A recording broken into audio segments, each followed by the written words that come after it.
There are bland aphorisms, the platitudinous ones, harbouring important truths that you had thought about before, pleasant ones, those you never thought about but trigger in you the aha of an important discovery.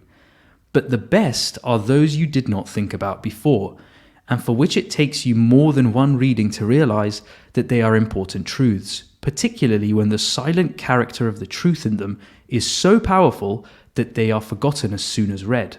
Aphorisms require us to change our reading habits and approach them in small doses. Each one of them is a complete unit, a complete narrative, disassociated from others. My best definition of a nerd: someone who asks you to explain an aphorism. And that is a wonderful aphorism from Professor Nassim Taleb's Bed of Procrustes. And there's a lot of truth you were saying in the truth. You're just dropping, there's several mentions of truth in your quotes. I wonder where he's going with this. So how am I going to somehow link this to Rational VC? Well, it's quite easy actually. The 3 core values of Rational VC since inception: authenticity, truth-seeking, and long-termism. And to obtain those in content that is Lindy, you can subscribe to the Lindy essays and exclusive bonus content at rationalvc.com, among many other things we send out. So yeah, rationalvc.com to get the truth. Now, Bed of Procrustes. I could say the usual, what do you make of this book? But this isn't really even a book, is it? I mean, what do you make of this?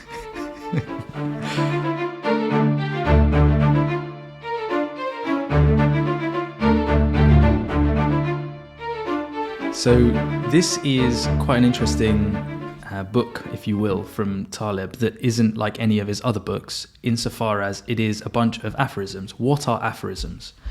So aphorisms, in simple terms, are essentially maxims or simple truths that are provided in very short sort of wording, and they tell you a lot about very complex philosophical life kind of phenomena in very short phrases. He provides a lot of these across the book, and the book is structured around sort of multiple buckets of these aphorisms. So he has things like counter-narratives, he has chance, success, happiness, and stoicism as one of them, aesthetics, economic life, love and non-love for you lovers out there as well. And he, in small nuggets, in maxims, in these aphorisms, you can understand a lot about Taleb's view and philosophies of life. And you're not meant to read these sort of in one sitting. You don't sit there and read through all of the aphorisms in one go like a book. You flaneur with them, as he likes to say. You read a couple and then you walk away and you ponder in the forest like Cyrus after reading Anti-Fragile for 4 or 5 hours on the meaning and the symbolism of this specific aphorism. But that's what I took away from how to read it. I think Taleb said himself that, you know, this is not, you're not supposed to read more than 4 aphorisms at any one time. Kind of exactly as you said, read a max of 4, put it down, go and flaneur, go and ponder, run with the ideas, run with the aphorisms. So this is a special episode because since pivoting, since episode 50 at Rational VC, as you know, every episode we explore a Lindy book or Lindy ideas and find the ideas that you can apply to business, to life, to whatever. And therefore, we never have guests. It's always Iman and I going through these Lindy ideas, Lindy books. But because our brand since inception was essentially shaped by the teachings and philosophies of the Incerto series and Poor Charlie's Almanac, we started with these episodes. So Poor Charlie's Almanac is the next episode, but we've just wrapped up the entire Incerto series. And we thought to wrap up the Incerto series, this is a special thing for us. This has shaped our brand. Let's bring on 2 of the biggest Incerto nerds that we know on the internet, in the world. And Bed of Procrustes, because it's not your usual book, it's not really a book as you explained, it's a collection of aphorisms. The best thing to do is, 1, bring on the 2 Incerto nerds to just shoot the shit about some of these aphorisms, who more knowledge than us around a lot of these topics. And B, it's a brilliant chance to wrap up the entire Incerto series and other than discussing the aphorisms and bed of Procrustes, because as Taleb says, you can't go through too many aphorisms at once. We'll go through a few. We'll hear from some of their favorites. But what we really want to do from these special guests, the two Incerto nerds, we want to hear from them about everything to do with the Incerto, their learnings over the years that they've studied it, their applications of it, and because both of them are deeply steeped into this, applying the teachings of Incerto in the real world. You'll find out why and how. Some of you already know because they're well known within the Incerto community online. But yeah, that's how this episode's going to go.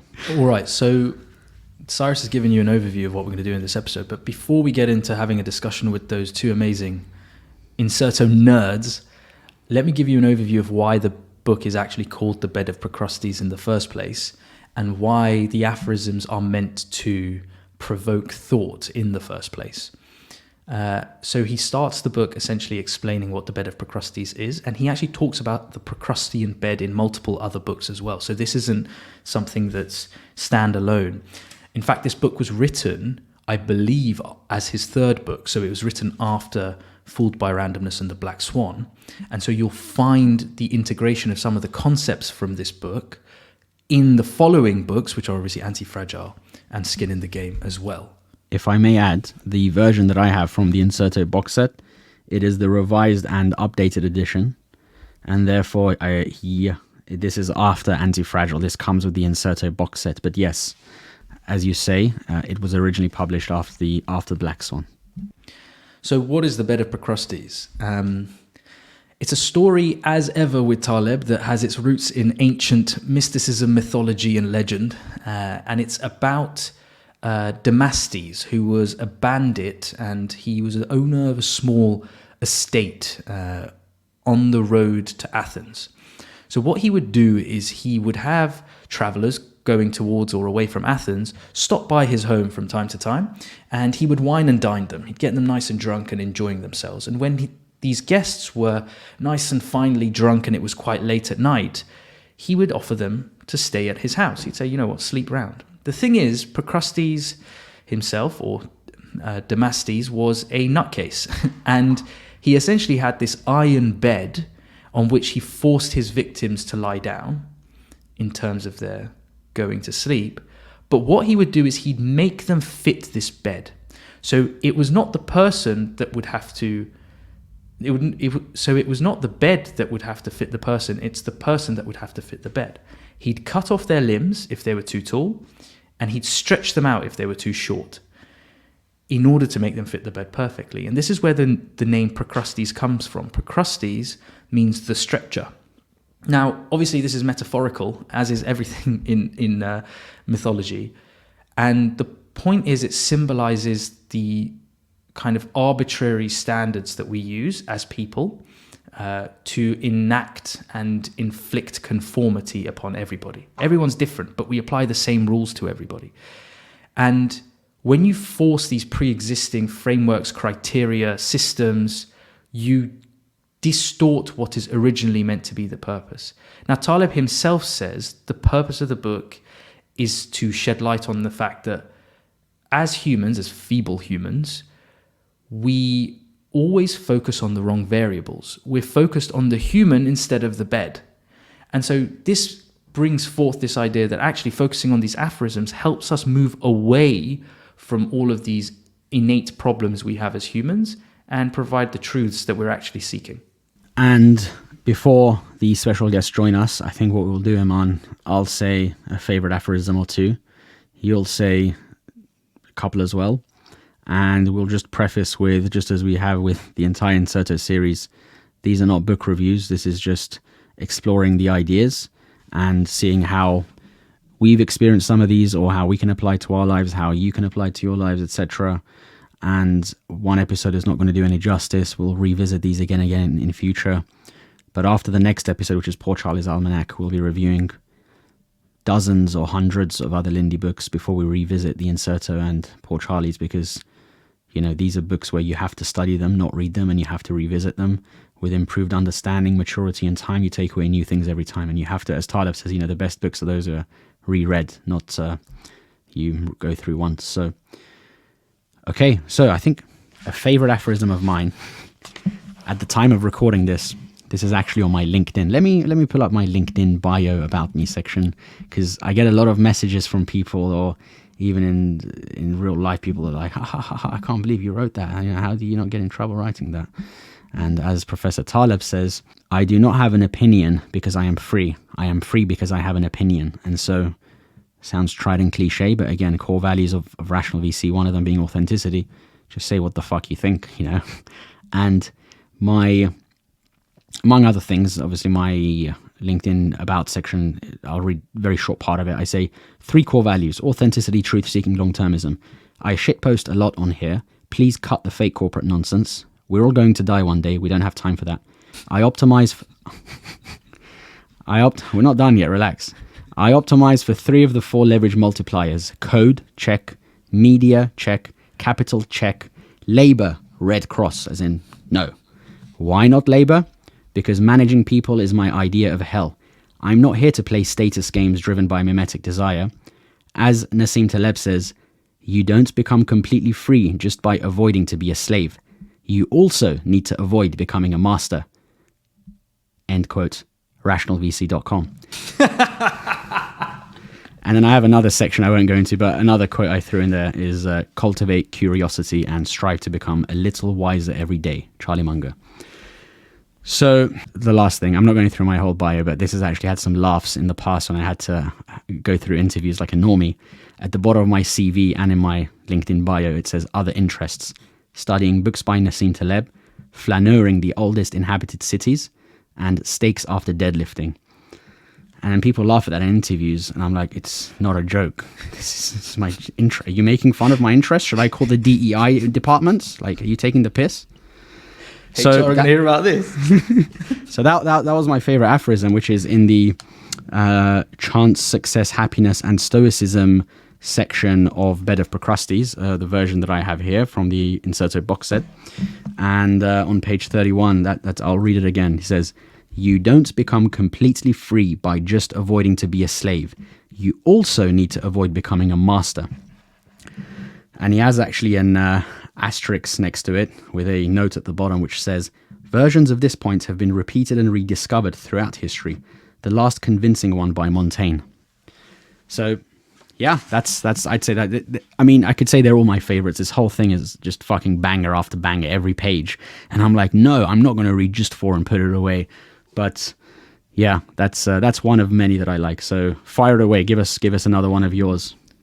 So continuing on the notion of freedom, in the specific section, the sage, the weak, and the magnificent, he has one aphorism which I absolutely love. He actually has 2 aphorisms that are connected, but let me start with this one. You are free in inverse proportion to the number of people to whom you can't say fuck you, but you are honorable in proportion to the number of people to whom you can say fuck you with impunity, but don't. So he's basically saying, like, freedom basically comes from your ability to own your own time, do what you want, and be able to tell people fuck you, but measure with measured honor and valor, where you don't necessarily show it to their face. And then the other one, which is related, is contra the prevailing belief, success isn't being on top of a hierarchy, it is standing outside all hierarchies. So he's building on this notion of freedom, which is, you don't need to get to the top of anything. Like, you don't need to play these hierarchical games that humans are supposedly innately, inclined to play. Actually, what you can do is step outside of all of this and live a free life, the flaneuring life that he talks about, that he loves, and step away from everything. So those were my 2 favorites from that section. I'll throw a couple more. Funnily enough, a lot of them are around this same chapter or section of Chance, Success, Happiness, and Stoicism, because these are topics we've been thinking about a lot lately, what's been on my mind, what I've been flaneuring with generally in life. I'll say a few of them. I went to a happiness conference. Researchers looked very unhappy. Yeah, he brings that up in Anti-Fragile as well, doesn't he? Yeah. The difference between slaves in Roman and Ottoman days and today's employees is that slaves did not need to flatter their boss. Shots fired, especially if you work for someone. There's another one in Chance, Success, Happiness and Stoicism, which is elite. It's the alpha person at a gathering of high status persons is often, detectably, the waiter. That's so good. Brilliant. All right, I think we could go on all day, but we will link this in the show notes. We don't highly recommend you get this book unless you've read the entire Incerto to truly appreciate it. I remember many years ago, I think I'd skimmed through this without having properly studied the Incerto, and I was amazed. I was like, oh, very cool. But now that you've studied the Incerto, you're like, fucking hell, this is something else now. Like, you take cool. away much wow. much wow. Take away a deeper message. So, yeah, I think that's that from us. We are now going to roll into, I wouldn't even call it an interview. I'd say shooting the shit for a couple of hours with the two biggest Incerto nerds that we know online. They know Professor Nassim Taleb on some level online as well, due to kind of the works that they've done, applying the Incerto teachings to real world, real life. We will fire away now to the special episode of Rational VC with Daniel Vassallo of Small Bets or smallbets.com and Seb Lees, who runs the Fat Tonys podcast and community at fattonys.net. So let's take it away. We're going to get into the episode with the guys. A good amount of people listening will be familiar with you guys, but not everyone. Maybe you can just give a quick 30-second introduction of your background, and then as we go through the episode, I guess people know more about what you're currently working on. So I guess we start with Daniel. Yeah, so quick background, software engineer by profession, quit the corporate story about 5 years ago. And since then, started figuring out self-employment, and I have to say many of the ideas from the Incerto have been incredibly helpful in taming the uncertainty of the business world, figuring out what's really happening, gathering information, and many, many other things, which I think we'll cover in this episode. So I'm also a software engineer. I think there really is something about Taleb's work that attracts software engineers. But I work as a consultant now, have been for about 15 years. I borrow heavily from Taleb, also people like Rory Sutherland, behavioral science. I'm trying to integrate what they can teach us to try and build better software within organizations. Oh, and I'm also perhaps better well known for Fat Tonys, which is a community created during lockdown. The broad remit is to help people navigate modernity. But my favorite ever description I've heard of it is 15 guys on a Discord server shouting about Taleb. That explains the whole Taleb community in a nutshell. Yeah, pretty much. All right. Well, I guess, gentlemen, the best way to really kick this off, you are both, as we said, heavily familiar with Incerto. The Bed of Procrustes is more so a collection of aphorisms. Technically, you're not supposed to read more than 4 at a given time, and you're supposed to go and flâner with the ideas. But we're going to break some rules today, and we want to hear some of your favorite aphorisms, whether it could be for your personal life, it could be in the business world, your experiences with what you're currently building. Over the years, I'm sure as you've read or studied the Incerto with improved understanding and life experiences, you pick up new things every time. And the aphorisms hit harder as you age and mature in life. So I'd love to hear from some of your favorite aphorisms. So I guess maybe we can kick off with Daniel. Yeah, look, I have to say, I tend to prefer reading Taleb's work more the other books because of the more rigorous perspective of things. It's where I think I get the most. The aphorisms I consider them almost fun. They make me think, right? And it's actually a bit hard to even pick one because, again, like I know aphorisms shouldn't be nitpicked, but something in my brain wants to challenge them. And I probably would choose as a favorite one, at least one that makes me think, is the very popular one of the most harmful addictions are heroin, carbohydrates, and the monthly salary.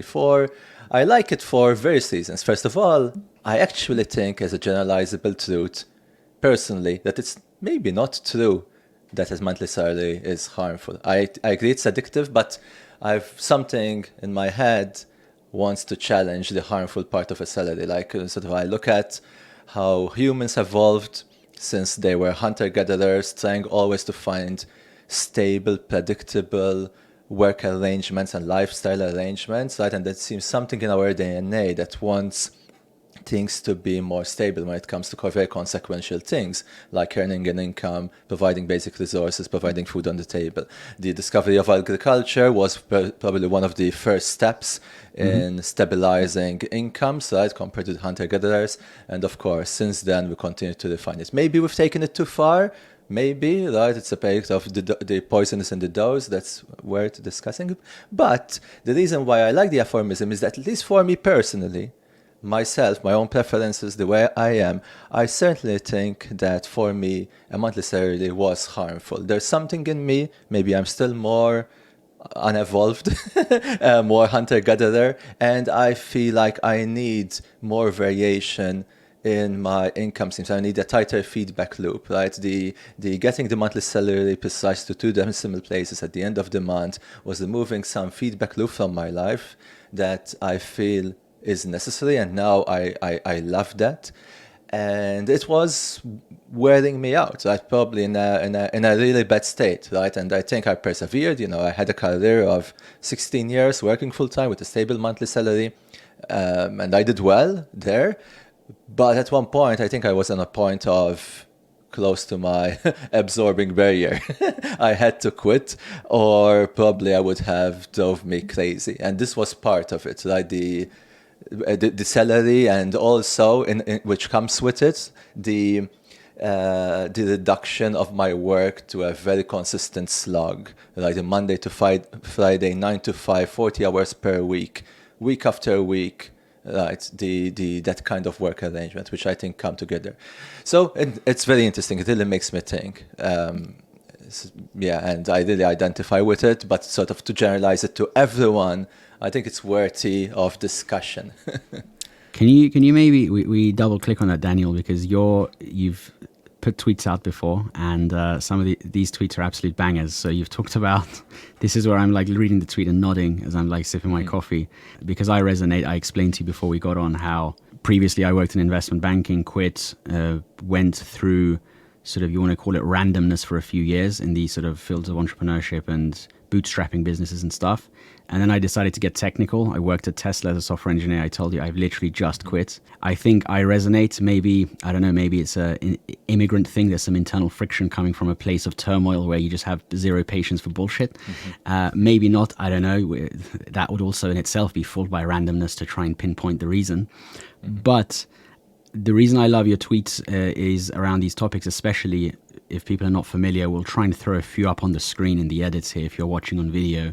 You have a tweet where you shared your journey as in big tech. You were working at Amazon, and you went from, I believe it was like a graduate range of salary, and it increased every year to the point of where you were in the Seattle Amazon headquarters, I believe, and you were earning, it's no secret, you published this online, but it was over $500,000 a year salary, and you quit. And your partner Louis, who you run smallbets.com with, he was also, I believe, a manager in big tech, and he's tweeted about how he's taken a pay cut to be in this bootstrap journey, but the enjoyment of not only the randomness, I guess, but the bootstrapping something for yourself, but also the freedom that comes with it, because it also links in with another tweet you put out before, which is human beings, this whole notion of 9 to 5. It's a simple idea to say it's not natural, but exactly, if we actually go into this notion of this is a fairly new thing in all of history, you're talking about, you mentioned hunter-gatherers. It was full of randomness. There was not a single day that was the same as the prior. And so, yeah, I think beautifully said. I don't know if there's anything from your experience at Amazon where you'd risen up the ranks, you'd been in a position that people dream of. Kids message me every day like, oh, how do I get into Tesla? This is my dream. And I'm like, your dream is my misery. So yeah. how do you, what do you have to say about some of that? A couple of things. First of all, I think this explains part of the addiction part, right? The golden handcuffs, the feeling that I won the lottery, or that I had the lottery ticket, the winning lottery ticket, but I wasn't cashing it out because all the signals I was getting, I was being treated well, paid well, and I was being shown that there's an even brighter future. I remember at one point I had a mentor who told me, look, at some point you're going to have a Wikipedia page written about you. And it made me feel something for a little bit. But then I wondered, like, do I really care about having a Wikipedia page? I mean, or do I care about my lifestyle more, or how I'm living, and so on and so forth? But the salary part in particular, since we're talking about that, made me feel subconsciously always that no matter what I do, this is the best expected value for my life in terms of financial returns. If I quit, basically just if I spend a year making nothing to even fill that area under the graph, I really need to strike gold to ever beat that.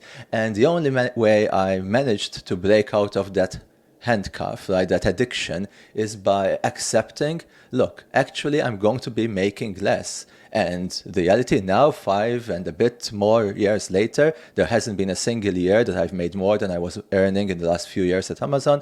And probably, very likely, lifetime earnings for me are going to be lower than if I stayed in that tech. And look, it's not easy to do, right? I have a family, I have 3 kids. It was almost a bit selfish because I was thinking, it's not just me earning less, but my wife is going to have less money, my kids are going to have less money, right? So it was quite a bit of an internal debate. I remember, putting in my notice, I had to sign digitally that I'm going to leave $950,000 of unvested RSUs. And I felt my stomach, right, restricting itself, which was very, very painful. Like, so, maybe this is, not a lot of people who have sympathy because it's, of course, it's a luxury to be in that position. But I think I'm explaining the situation where you end up which can become addictive, and why I know many of my colleagues who are miserable. They tell me they're miserable. Right? It's completely incompatible with their own preferences, but they feel they're always postponing. Maybe I will leave when my kids are a bit older, maybe when they go to college. Oh, but now, I'm going to get a bonus next year. Maybe I should wait for it. Well, but now I'm close to retiring, so I should just wait it out. Right? And then sort of, probably they suffer all sorts of mental and probably physical health problems, which I think even I was starting to get to. So, it sounds very bad, but I think it's honestly, I actually, on the other side, I see people who were flourishing there, right? This was the best, despite Amazon's reputation, it's a bit of a brutal workplace. I don't think that's mostly true, or maybe at least more recently, it's pretty, probably in the cushy category. That's pretty challenging, interesting problems. You get treated reasonably well. People who flourish there, right? It's like their perfect arrangement, right? They were literally the puzzle piece that fits perfectly. So this is why sort of I hesitate to say that it is a generalizable truth. And actually, even after that tweet, I was fond of the tweet that you mentioned where the 9-to-5 work arrangement is not natural, but I'm sort of starting to doubt that as well.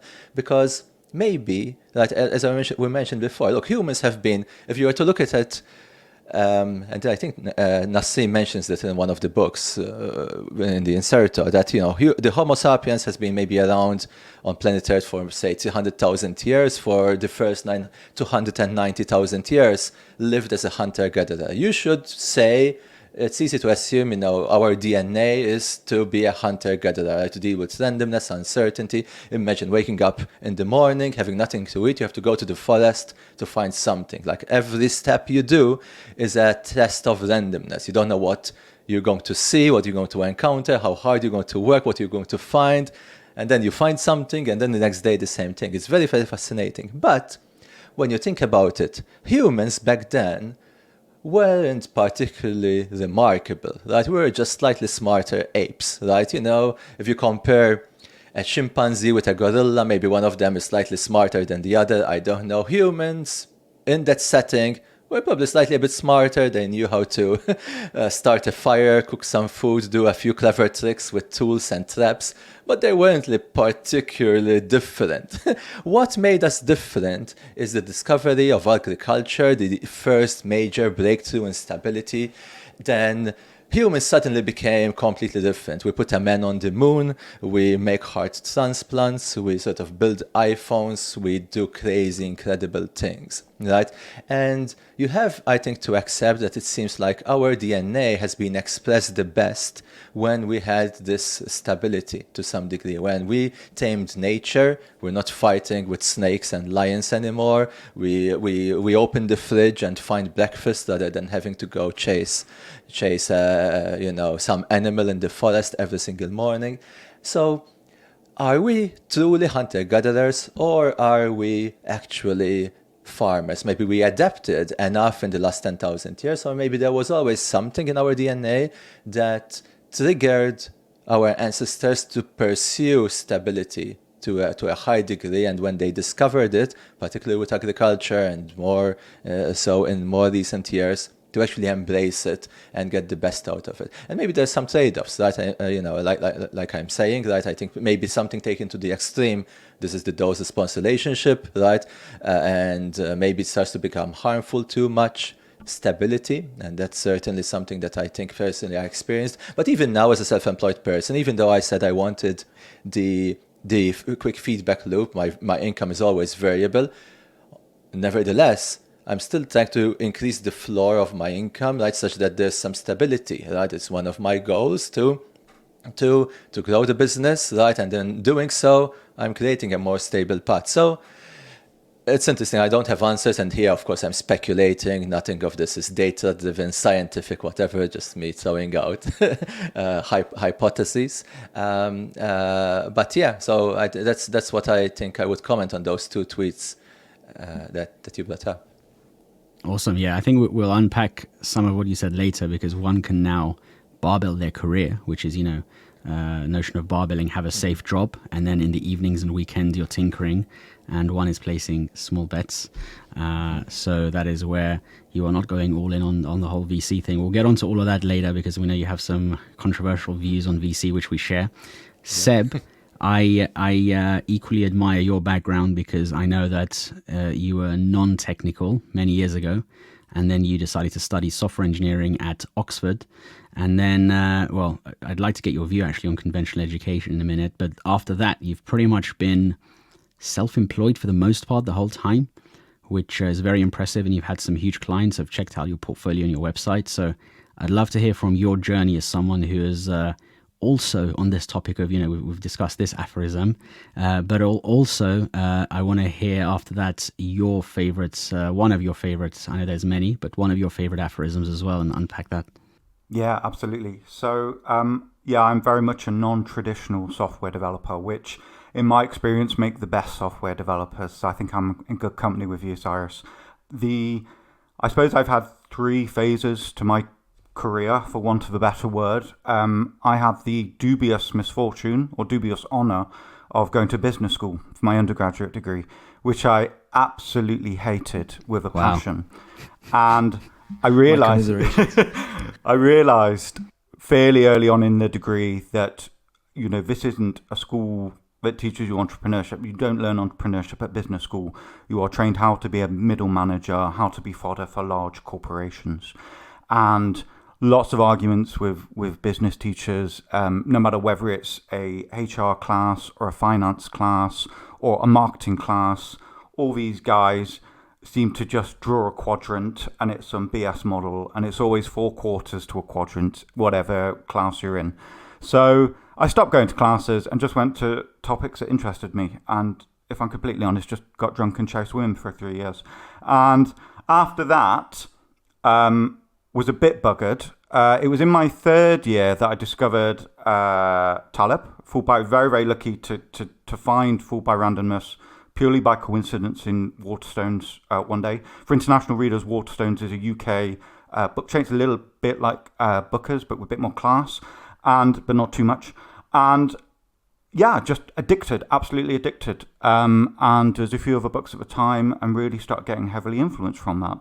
I then graduated around the time of the financial crash, which was a terrible, terrible time to graduate, especially with a crap degree, and went into sales and did sales for a couple of years, which, despite me being completely shocked by, I turned out to be surprisingly good at. and it was real boiler room stuff. A lot of dodgy stuff I feel a little bit guilty about talking about these days, but it was one of the best trainings I ever had. I always say software developers, junior developers come to me now and they say, what language should I learn next? What framework should I learn next to become a better software developer? And I always say the same thing, go and get a summer job in sales. Exactly, because that is the best thing you can yeah. It's the best thing you can do for your career. The skills of sales are transferable to every aspect of your life.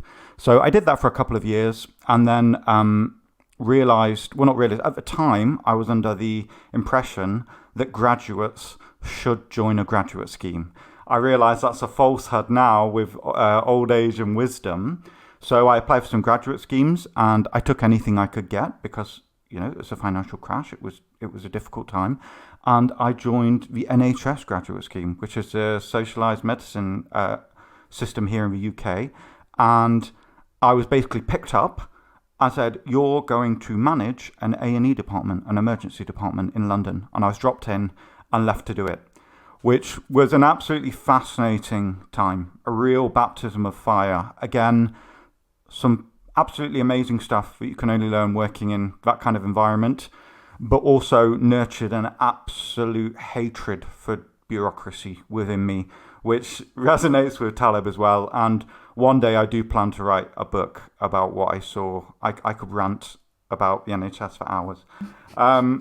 So after that, I realised when my graduate scheme came to an end, I realised A, I didn't ever want to be employed again, and B, I wanted to do something in computing because I've been a geek programming from a very young age, and so I was like, let's just do this. So I set myself up as a consultant, and I sort of, a little bit of BSing at the start and went from there and just built it up from there. And then after doing it for about 6 or 7 years, I then decided to go and do software engineering at Oxford to plug kind of the theoretical knowledge gaps in my practical experience. And I thought, I need to go back to basics and learn some of this theoretical stuff. So that's so important though, Seb. That's so important because you went from practice to theory like Taleb talks about, but rather than the other way around of theory to practice, which doesn't work. And I will say, I'm not on commission, and I just want to give a little bit of a plug because I know the Soviet Harvard system gets a lot of bashing here, and Oxbridge and Ivy League. But this degree that I did was practitioner based. It's amazing. Everyone on it was people who work in the industry, and the lecturers were real world. It's kind of a bit like the RWRI in that it's real world modules. I'll give you an example. The cybersecurity one was run by a guy who grew up as a hacker and then started a prominent cybersecurity business. There was no test. There was no written assignment. The assessment for the course was, here's a hard disk, crack into it and hack it and extract the information. And it was a wonderful, wonderful, wonderful degree.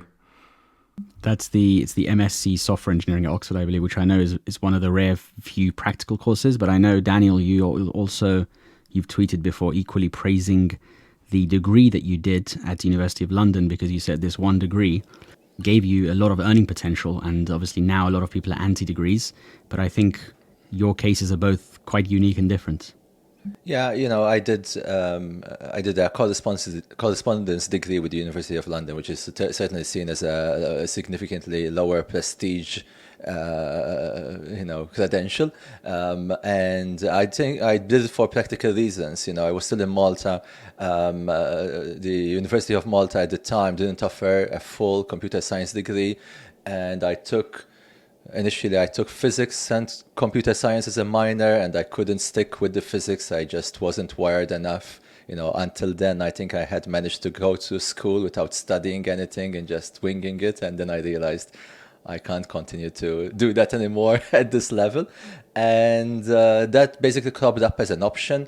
And the reason I praise it mostly, not because I think it was particularly valuable for me, it helped me mostly to be honest, for immigration reasons, to come to the US. Particularly, I'm very grateful I did it because there was a time where I was considering dropping out and not doing anything. I bring it up mostly to when Americans here, right, you might have heard about the college, costs of college. issues that exist here. And there seems to be something culturally, like where people feel that they need to spend $100,000 to $100,000 to get a degree. Otherwise, to get a degree like mine in computer science, say, not in law or medicine, whatever, I have no experience there, but to get a piece of paper that says, you studied certain things. And I saw this as an example that, look, the degree that I did is still available. Still, any American can do it, anyone from the world. It cost like $3,000 total, or something small like that. Maybe it grew now a little bit, but reasonably affordable. You don't need to, remortgage your house or take a student loan that you'll pay for the next 40 years.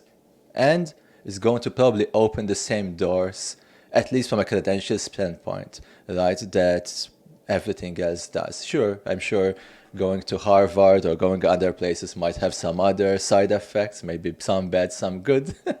But mostly I bring that up, not because I'm a champion for that particular degree, but because, again, it's, almost people like sheep, right? Just follow what everyone else is doing. There's something interesting that happens in the United States that I noticed, that the cost of living seems to be driven by, not because things are more expensive, but because there's so many options. Right. When I was in Malta, there just wasn't the option to spend a lot in that level of education and in college level education. There was free university, and then just when I was in, there was this option. It came suddenly, but there wasn't ways to spend $300,000 in a degree. It just wasn't an option. The same thing with healthcare, for example. There's the crappy NHS equivalent with all its problems. But you just can't spend $50,000 on some cosmetic thing or whatever, or some minor thing. But here in the United States, there's options for everything. Right? There's, you want to spend? Oh, yeah. You want to go to kindergarten, send your kids to a private kindergarten and spend $50,000 a year per kid. You have 3 kids, $150K. There's an option. Maybe there's even 3 options. and that's why, and then sort of there's the, the grass is greener with my neighbor, keeping up with the Jonases and whatever. People want to, they're feeling that if they're not sending their kids to school, to these places, they're going to miss out on something big, and sort of they tend to follow the herd. So I bring up that tweet mostly, again, a bit of a provocation to, look, I don't feel sorry for you. I mean, I feel sorry that you got duped, right? Because I understand there's a bit of, I could certainly have been duped myself as well, but this option exists, right? You don't need to do something disruptive. These options exist. And in fact, in the United States, there's also free community colleges, or also in-state tuition. Like my state of Washington here, and every state has tuition which is reasonably priced. $10,000 a year. Okay, you might say that's still a lot, but it's not the kind that is going to require a $300,000 loan, right? And every single American resident, not just citizen, has access to at least in-state tuition at a reasonably prestigious college, right? And you can do anything there, right? So the things we hear tend to be driven by other psychological behaviors. It's interesting because I have 3 software engineers on this call that I'm listening to talk about the optionality and the sort of convex nature of a lifestyle that you can develop by being someone who's a builder. And someone like me who doesn't have a technical background, I'm not a software engineer. And I actually spent almost 9 years in consulting. So I came out of the London School of Economics, Daniel, which is obviously part of the University of London. So I took a little bit of offence when you said it's not as good as Oxford. But the truth is, when you come out with a degree like that, particularly given that I did economics and politics, which Taleb hates, you feel pretty quickly that the Platonic ideals that you learn, the structures and models that you learn, do not apply in the real world. You see that very quickly. And you go into a job like consulting, and the entire notion of a consultant's job is to essentially fling bullshit. You're trying to come up with a hypothesis-based approach to sell bullshit to people.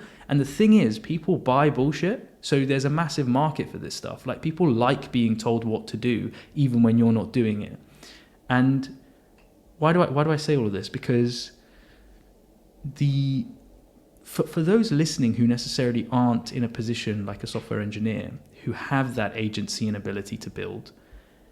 My question becomes, what do you like? What do you do? How do you create a lifestyle that can be necessarily convex, that is, we'll get into the barbell strategy, but that is relatively barbelled, and where you have agency in this, the issues that emerge from the principal agent problem if you're not creating or building yourself.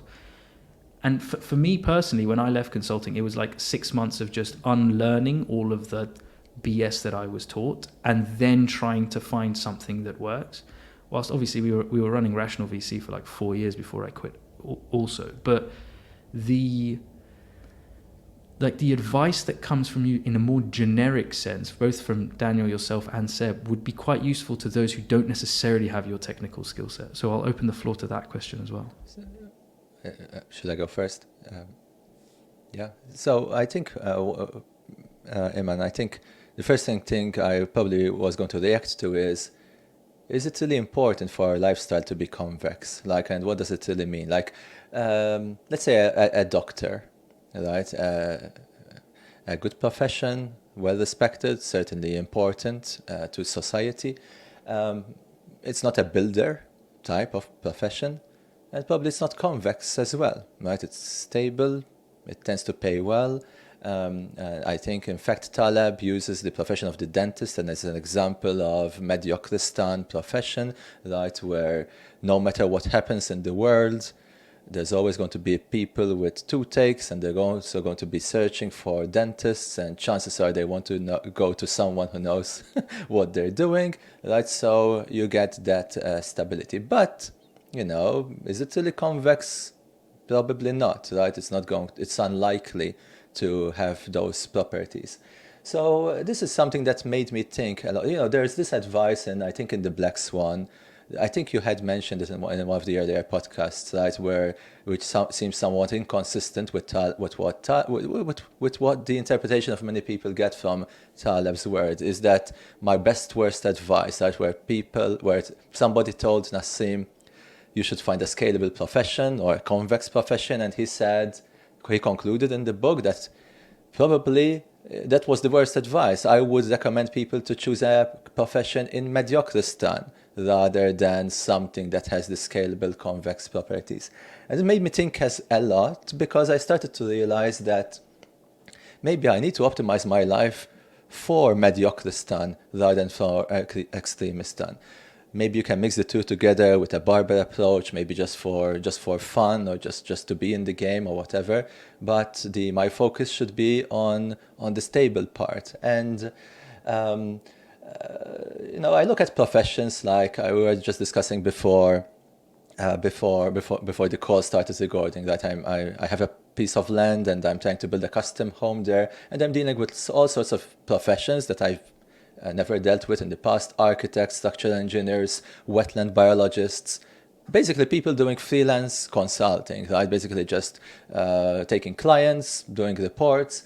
And I'm fascinated by these professions because they seem to be paying reasonably well, in the realm of, $200, $300, $400 per hour, right? Decent. I have a septic designer, for example, just to illustrate, who, it's part manual work, right? This guy designs septic systems. So, part is literally, right, you're going in the field with a mini excavator and taking a soil sample, so there's a physical part. But then the rest of the day, he designs the septic system on AutoCAD. Like in one day, basically, he came to my site, took some soil samples. By the evening, he had the design ready, and he built me $3,000.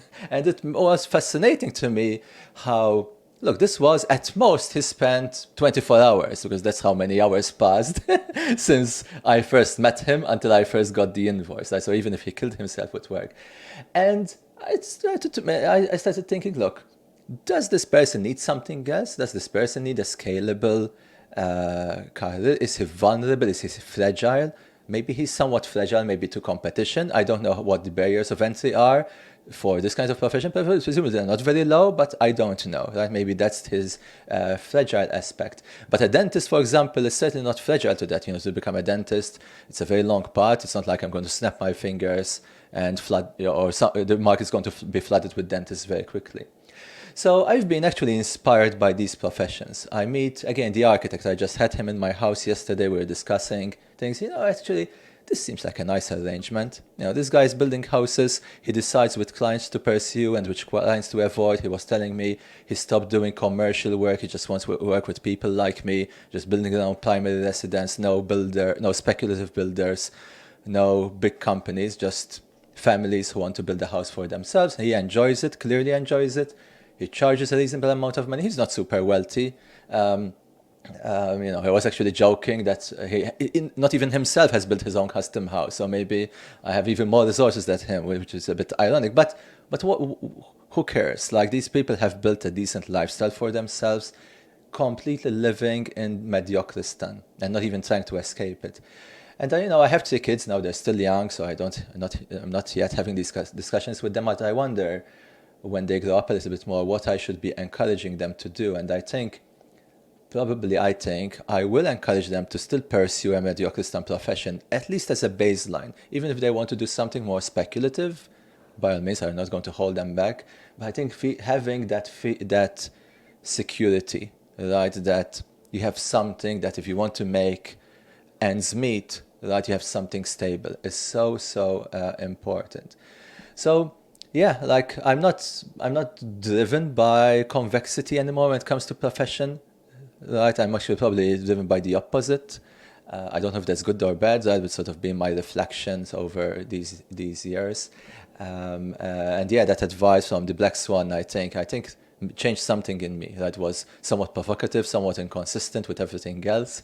And I think it really spoke to me, and I think guided me a little bit as well with my decisions to, even in business, right? In business, I tend to do things that's different, I think, from maybe what you guys pursue with VC, right? I tend to do things that have an upside cap, but are like almost more Mediocristan things, right? Because the way I do them, they're not going to scale, right? This is the limit.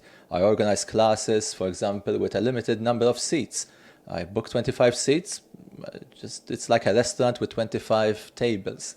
Right? That's the maximum I can do. Certainly, not convex in that aspect. But sort of I've been building my reputation and my sort of distribution channels in such a way that it's almost becoming predictable to fill those classes. And then I mitigate the risk by having a diversified portfolio of different income streams. So if something disrupts that, it becomes harder to start making sales or whatever. I'm not relying completely on it. Before I let Seb come in on this question, just one point. Taleb explicitly says never set up a restaurant. So when you compare the amazing small bents to a restaurant, I'd be careful about doing that. Yeah, I think he doesn't, because it's a brute. Because I think for a restaurant the barriers of entry are small, right? So Correct. It's not like the dentist. It's sort of the properties are similar. Right? If you open a restaurant, there's a pie of people who want to eat tonight in this neighborhood, and restaurants, they're going to get a slice of the pie, but there's so little barrier of entry that the pie could get cut down into thin slices, and and it becomes very blue. And it's on the whims of what people want to do, the economy situation, and a competitor can just open in front of you the next day, right? So it's brutal. So yeah, absolutely. I mean, even things in the same category can have very different outcomes. Yeah, I think there was a meme online recently, which is, it's not really a meme, it was reality, but they were making fun of the situation that someone turned up to, I think it was an electrician or a plumbing job in the US, and he turned up in the most expensive, high-spec Porsche, like the cost 911 GT3 RS. Yeah. No. Look, I mentioned the septic designer showed up with $150,000 truck, and it makes you think. But what about status? What about showing off? Yeah, what about mimetic desire? I want to impress my whatever, keeping up with the Joneses, the treadmill. Yeah. Those things are real, right? Prestige and everything else. Do you want to be a septic designer? I think it's a legitimate question, and maybe not. Maybe that's part of the barrier of entry in that profession, is that, this is basically dealing with, with crap, literally, where the poop goes and gets flushed. you want to do doing that? And same thing with plumbing. But you own your downside risk, right? So that's a very, very skin in the game type profession, because otherwise your customers will literally be eating shit. Absolutely. But Seb, let me bring you in on this question around convexity and the barbell strategy in working life. There's a few things in there. So firstly, on the restaurant scene, I think we're almost venturing into ergodicity there, which I'm sure we'll talk about later. But it's interesting because the restaurant scene at an ensemble level is very robust, maybe even anti-fragile. At an individual level, it's almost suicide. So scale matters when you look at the system you're addressing. From a kind of Mediocristan versus Extremistan view, what I find interesting, and this is just my interpretation of it, but when you look at Taleb's early writing, when you look at Fooled by Randomness, he seems to be more heavily weighted towards go for Mediocristan, be the dentist. That's the advice he seems to be giving. And I'm not saying he truly moves away from that, but he does seem to embrace the idea of at least experimenting with Extremistan as the Incerto series goes on. So I think what you need to aim for is to have your cake and eat it. I think Daniel's exactly right. Find something that's almost not a fallback. Find something you love that pays well, that can be a fallback, and that gives you the platform to then tinker, to then play about with convexity. But again, the lens you look at it with can change the situation entirely, because let's take software engineering. You mentioned, 3 software engineers here. Software engineering for me, because I do it as my full-time bread and butter earnings, is Mediocristan. Very well paying, but Mediocristan.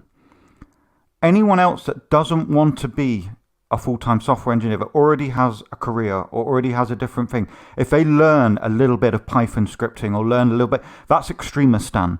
Because software developers are 10 a penny, and they actually get quite little respect in tech organizations.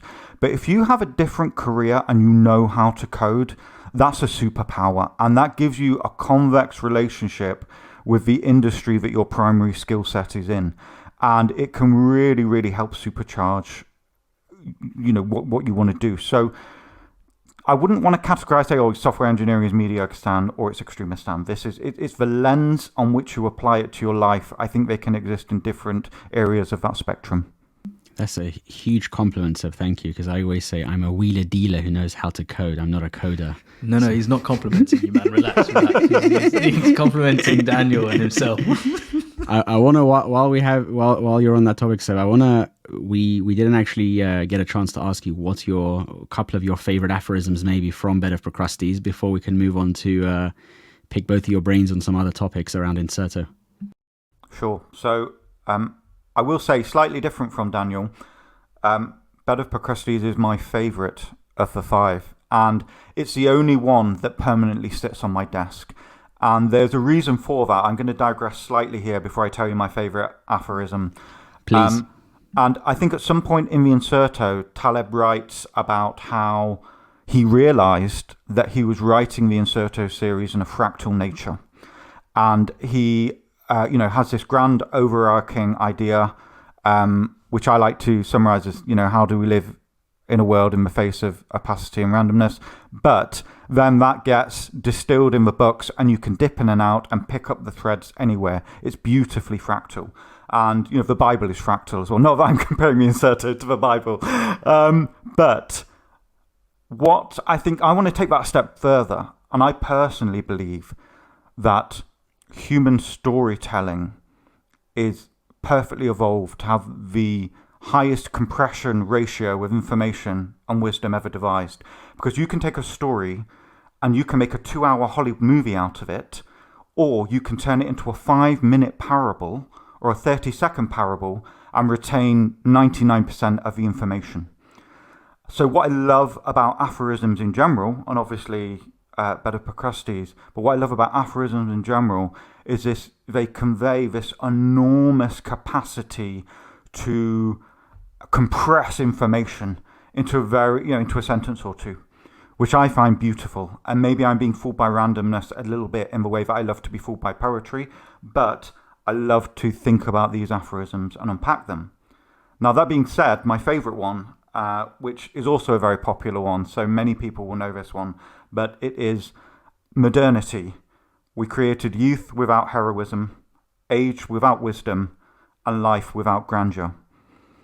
I love it because it just speaks to me in a core intrinsic way, and I think there's a lot of people that realise there's something not quite right with modernity, or modernity gives us huge amounts of benefits. I'm not one of these trad Twitter people who romanticizes, ancient Rome, but there are unique problems with modernity that people feel in their core. And I also think, I love that aphorism because I think as well that perfectly encapsulates the Incerto.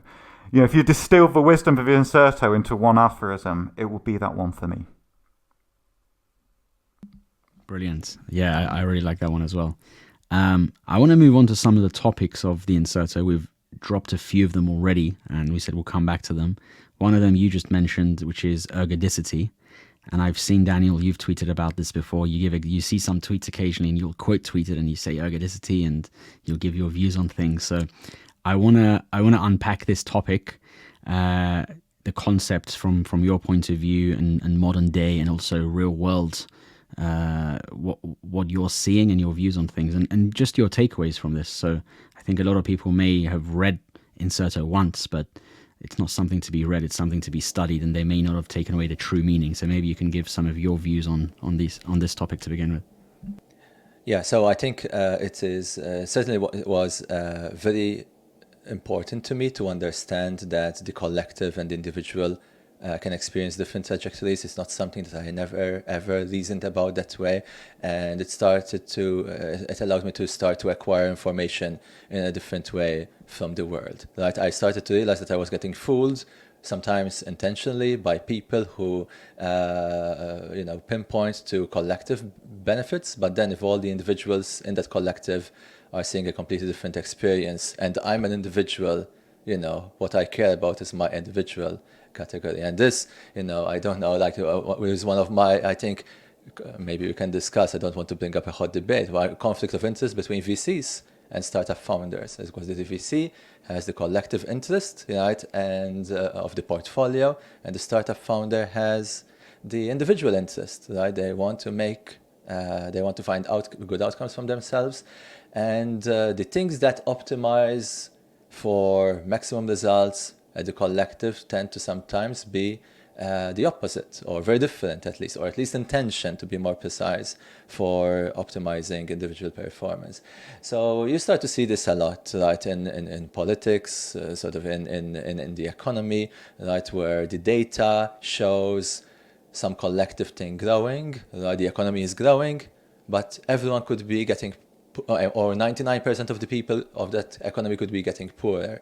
It's not inconsistent. We tend to understand that it's possible, but you start to notice how you can cheat a little bit, right, with these data to make your argument, even though the experiences of people are different. So that's very important. And I think the other important part of ergodicity is the importance to stay away from the absorbing barrier. And this is, Taleb introduced me to Dr. Oli Peters, who sort of then further, I think, enriched me with these ideas of avoiding the absorbing barrier, the point of no return, the game over state, the ruinous situation, and how important those are in ensuring that you are successful, especially when you're operating in extremist categories of things. Right? That the only way really to make it out there is to make sure that a short unlucky streak doesn't ruin you, right? And you need to do certain different strategies. Like the small bets is partly inspired by not going all in, right, and ruin yourself. And ruin here, I think the mistake many people do is when we think of ruin, we tend to think of something tangible, like running completely out of money or filing for bankruptcy, and those certainly could be ruinous, and you should avoid those. But many times ruin can be more insidious. It could just be demotivation, right? You go all in on something ambitious, you spend a couple of years doing it and you fail. Okay, maybe I'm going to find the willpower to do it again. And then you fail again. Now you're 4 years in and you have 2 failures. I don't know about you, but probably I'm not going to try the third one. So you have 2 absorbing barrier or two problems here. So running against time, your lifetime is short. There aren't a lot of 2-year periods in a life, right? So that's a problem. And you're also likely demotivating yourself. And that, for many people, that's the absorbing barrier. You just get discouraged, right? So some of the ideas that are pretty much, inspired by the work in the Incerto is to limit the input in speculative projects in particular, such that they never discourage you. Right? If you do a weekend project and it fails, you might be a bit disappointed, but it's unlikely that it's going to ruin you in any dimension.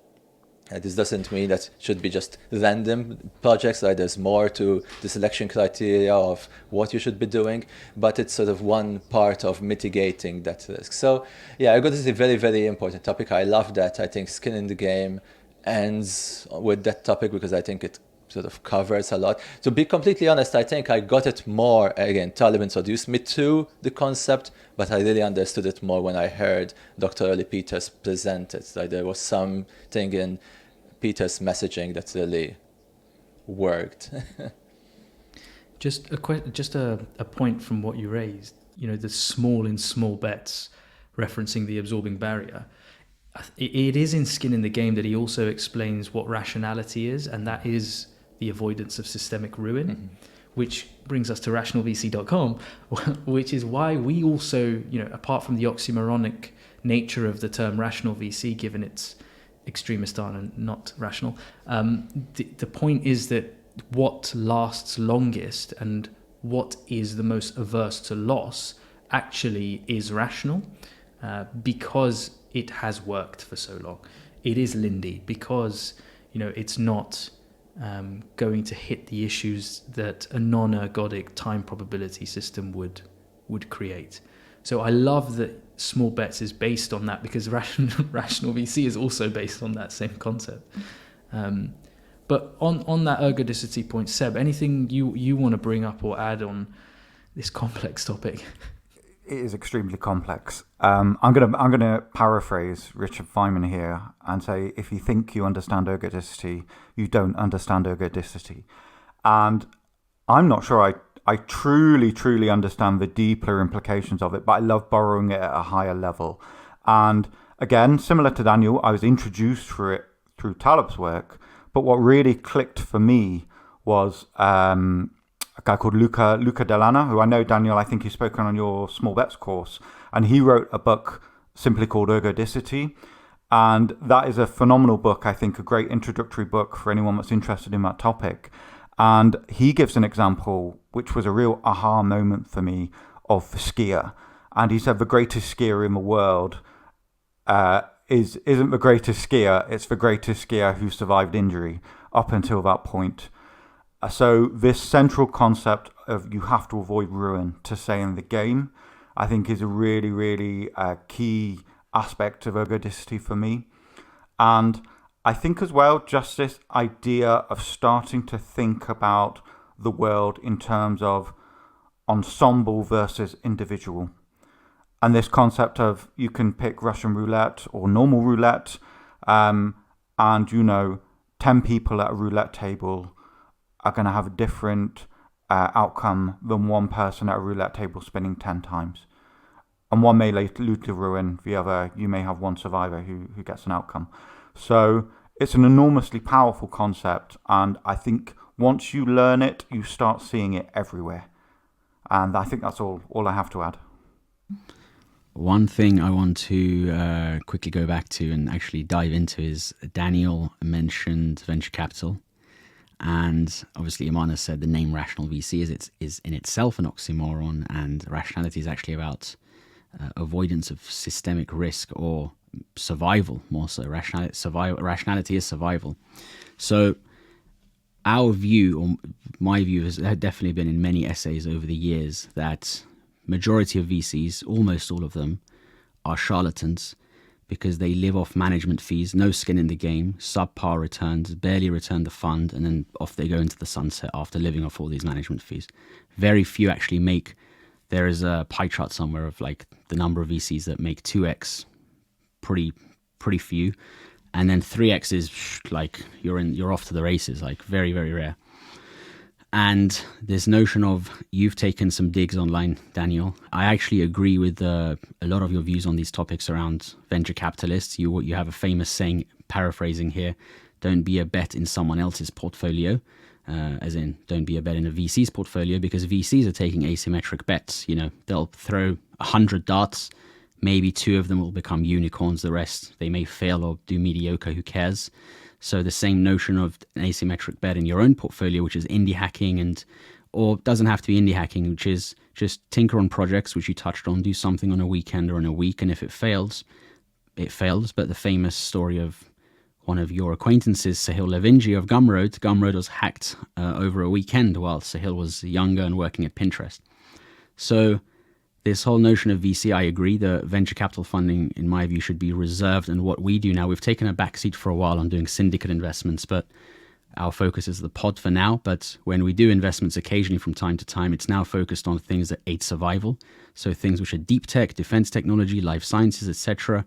But for the most part, we spend our time hacking away on our own projects as well, whether it's software tinkering, etc. Because we don't, same for us. And I don't think the 5,000th fucking SaaS app needs VC funding. So I want to hear your views. It's quite controversial. You've been that guy on Twitter for, every day there's someone who's that guy. You've been that guy on several occasions for your views on venture capital and more specifically Y Combinator. Yes. And I want to hear a bit about that. And also, more importantly, after that, how you're trying to resolve that at Small Bets. Yeah, so actually, to be precise, I'm more bothered by Y Combinator than by VC, right? And because I see VC as a necessary thing, and I could imagine myself even in some situations take investments, right? So, and it can certainly be done well. Like, I'm not objected to, I don't know, Elon Musk taking VC to build SpaceX and, improve the opportunity or whatever, right? So, by all means. Y Combinator is different because to me it's almost like an indoctrination program, right? You go to the Y Combinator website and the very first thing you see, like on the front page, is a video called Our Formula for Success. And there's so much BS, right? And so much intentional duping, right? That this is an honorable thing that you should do. You sacrifice yourself. And they're mostly speaking to young 20-year-olds, highly impressionable people that with more free time than common sense, which is okay. That when you're young, it's not a big deal. You waste some time, whatever. But what ends up happening is once you get into this bubble, it's very hard to come out from, right? And what I've seen with many people who I know who went into the program, or not necessarily I know them, or I've been on the other side. When I was working at Amazon, we spent a couple of years in the acquisition stage of trying to acquire companies, got to meet dozens of people who went through these programs and now they're trying to sell. You start to sort of identify how problematic this path is. Like we talked about the golden handcuffs in corporate America or in the corporate world. This is nothing in comparison. At least I could give my 2-week notice and leave. Right? Bye, that's it. Once you get into this bubble, it's very, very hard to leave. You mentioned Sahil from Gumroad, that it wasn't part of Y Combinator, but he got stuck there for a while. He had a business that was growing. Then at one point it plateaued. And all the investors he raised $10 million in early 2011. And all the investors were telling him, look, shut this thing down, even though it was still, breaking even or it still had some potential. Shut this thing down. It's not worth it. We'll invest in you again, but do something different. And he sort of resisted that. He felt guilty having 70,000 customers, living off this platform, doing something useful, to just felt wrong, right? To shut down a business that can sustain itself, right? So, he also fought with all the VCs. Eventually, he bought out a bunch of them back, and sort of eventually, luckily, I think the pandemic helped him a lot and took Gumroad to a different trajectory. But to me, Y Combinator in particular, right? It's not just VC, right? There's this program that you're going to get into, right? That is going to try to teach you things that are not really relevant to succeed yourself as an individual. It's optimized for optimizing the collective, the ensemble, the portfolio. Right? YC flourishes.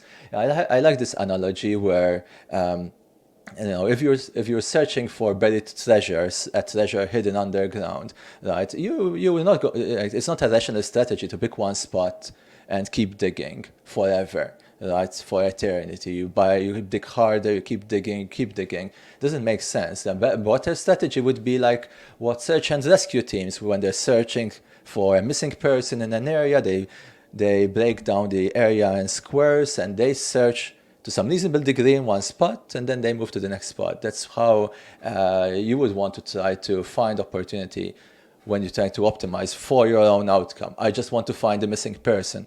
I want to find a treasure. But YC doesn't work that way, right? They want the individuals to sacrifice themselves, digging deeper until the end, the center of the earth, because, probably the loot that's hidden on the deepest is the biggest, right? And, and if you failed yourself, tough luck.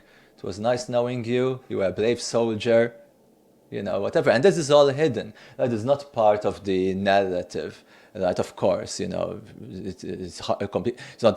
it's impossible to hide. They've invested into 5,000 companies, and sort of only 50 or so really got the outcomes that met both the investors and the founders' expectations. Yes, some got acqui-hired, whatever, but I don't really care. I think that's a very costly way to get a job at Google or whatever, right? To endure like a decade of misery living in a basement in San Francisco, eating ramen noodles.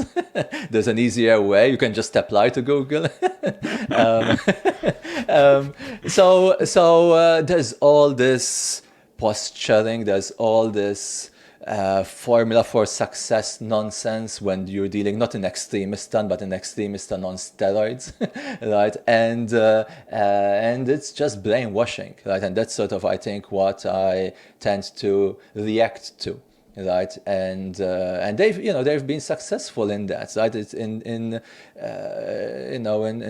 getting millions of people who believe that entrepreneurship is going to this program because I'm going to be getting improving my odds of success. That's what my critics tell me. But yes, but Y Combinator, if you're shooting to build $1 billion company, the best way for you to do it is to go to Y Combinator because it's going to increase your odds of success.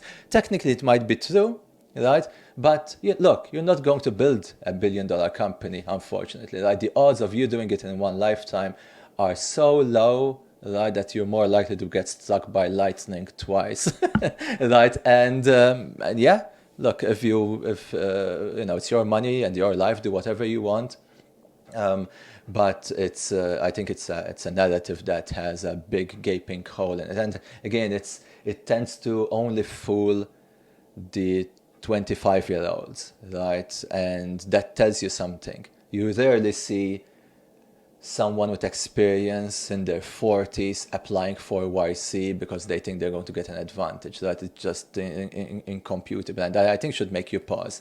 There are statistics, right, that the most successful founders tend to be in their 40s for obvious reasons: more connections, more resources, more knowledge, more understanding of how the world works. Why is YC mostly pursuing 25-year-olds? Right? There's something fishy there, and I think the reason is because it's easier to hide these things, right, from people who are younger and more impressionable. They want a shot at glory. There's all these memes about men used to go to war and now they do this, and partly this is probably a result of that. Now in the modern world with reasonable tranquility, this probably isn't a place for the 20-year-old to go to war or the equivalent. And I think there are quite a lot of analogies and parallels with starting a YC-backed company and going to war. You're literally a soldier on the battlefield, and they make you feel respected like that. You're going to sacrifice your life and mental health and relationships and your family and everything for a shot at improving the economy or the Silicon Valley economy, and indirectly the YC portfolio return. And look, I actually agree At the collective level, these improve things. But we're in peacetime. Right? This is not World War II, right? Where we need to, defeat the Nazis, and we should sacrifice the individual for the collective. Like, who cares that if YC didn't come up, we wouldn't have Stripe? Yeah, I love Stripe. I think it's a great business, certainly improved the world. But if it didn't happen, probably we would have had something maybe a bit less nice to use, maybe slightly higher fees. Wouldn't have been the end of the world, right? Yeah, we might not have had the Airbnb, but we still had hotels. Small improvement. We're in peacetime, right? I think in peacetime we should be, as a society, right, focusing on the individuals, right? The individuals should be trying to do the best for themselves in their own lifetime, even at the cost of the collective, even if it means a lower GDP, lower economy, lower rate of innovation. The counter argument to if YC didn't exist, we wouldn't have all these things. I would say the biggest, one of the best times when there was innovation was World War II. We got computers, the radar, satellites, rockets, things that are significantly important. But nobody would say World War II was desirable or we should have another war. And I'm certain if we had another war, we'd see a lot of innovation. Right? But the downside of a lot of innovation is a lot of individual sacrifice. Not as extreme as World War II, of course. Y Combinator and D-Day are not the same. But there are first sacrifices at the individual level, which are problematic. But I think there's also second-order effects. I think one of the reasons why San Francisco is, forgive me, almost like a shithole place is because everyone there feels like they're temporary. They're there just to try to strike gold. They don't care about the place. They don't care about the environment, the surroundings, the politics, whatever. It's not home. They're not thinking about the beauty of the place or leaving it to their children or seeing the community get better or whatever, right? It's a second order effect of this mentality of searching for gold basically, and everything around falls apart because the only thing those people can think is, impress my next investor. I want to secure my next round. Everything else, they don't even see it. They put the blinders on, all the poop in the street and all the homeless and all the everything falling apart and all the dirt and filth. You don't even notice it. Right? Who cares? It is not, not my home, right? And that's, maybe I'm speculating a bit here, but in my opinion, that's part of the problem as well, and focusing too much on the economy. My Twitter bio has evolved as a pun on this, that I'm bad for the economy. But part of the nod for ergodicity, that because I think I'm good for my own economy, but I'm indirectly bad for the overall economy, right? And I don't think that's inconsistent. But it's also part of that actually, I don't really care about the collective. Maybe this is a bit too harsh, right? But it's not my priority. The collective, right? The economy in general, right? Seb mentioned a good example before with restaurants at the collective level they work. But if I'm getting into the restaurant business, honestly, I wouldn't care about the restaurant industry. I want my restaurant to succeed. I want my family to be living a reasonable lifestyle, right? And I think, in my opinion, in peacetime, that's how society should be functioning. In wartime, it's different. In wartime, I think there's room for suspending individual optimization and say, look, if we don't fix something, it's an existential threat. We need to defeat the Nazis or whoever we're fighting with. And yes, let's pool our resources and change it. And I think that's why there's a distinction between peacetime and wartime. Different laws, different rules, right? Because historically, it's a Lindy process, wartime and peacetime, right? It's been done for thousands of years, probably, that we change how we operate, right? So, sorry for the rant, right? But maybe a bit of a brain dump. It's brilliant. I was missing the popcorn, but yeah. Yeah. The interesting thing about what you said, so let me just bring it back to Taleb quickly. The first point that you mentioned around, this duping 25-year-olds into making, lifelong decisions that might not be good for them on the individual basis for the collective. It talks to the whole asymmetry of information that Taleb despises in Skin in the Game. and he, talks about this element of no person should ever have asymmetric information in a trade, particularly when you get to the local level. So when you're talking about, because what I hear from you is that this is all at the local level. And the reason I say that is because, we know the issue of scalability is that individuals act in a way and then groups act in a way. They're completely independent. What you learn from a brain's neuron tells you nothing about a brain, as he says. So bringing all these ideas together, the final thing he talks about, I think, in Skin in the Game is this point around honor in the context of rationality and having skin in the game, is that he has an inverse triangle where he says you are at the bottom of this triangle. You are not important. When you do stuff for others in that triangle, you make yourself more important, and therefore you're creating honor and having true skin in the game of life. What I'm hearing from you is that the people that live in Silicon Valley do not have a tribe or a community that sits at the higher level of that inverse triangle that he shows in Skin in the Game. And so you end up with this weird situation where scalability is inverted and only valuable for the one or two people that run the venture capital firm, or in this case, YC. You're consistently operating in an asymmetric environment when it comes to information. And you're completely missing the point around how a group's actions do not necessarily align at all to an individual's actions, all because you don't necessarily even have a tribe that you belong to. So like all of the concepts of what makes, what gives people honor and valor is completely lost in tech today. And therefore everyone is just, playing a game that is completely anti-Talebian, if you want to put it that way. Is that a fair reflection of I think you put it perfectly. Yes, like the Silicon Valley culture is missing the purpose. Like, yes, it can be honorable to sacrifice your life or part of your life or part of your lifestyle for a greater good. But what's the greater good, right? And I think people are fooling themselves. People who apply to YC, they're not doing it to improve the economy. They're doing it because they want a shot at greatness. That is the man used to go to war part. They want a shot at greatness. Like they want the $1 billion outcome, right? But that's inconsistent, right? This is not the brave heart fighting for independence, right? To free their people. It's completely different. So yeah, like everyone is fooling each other. Right? The founders are fooling themselves. The YC program is leaning into their foolishness, right? And there's a complete gap in the higher purpose. That's why I made the distinction with wartime. Right? In wartime, you automatically get the higher purpose. I'm doing this for my country. I'm doing this for my fellow people, for my family, right? For some greater good. It immediately becomes obvious. You don't need to motivate people to, or significantly motivate people to sacrifice some of the individual interest for the collective when there's that common good.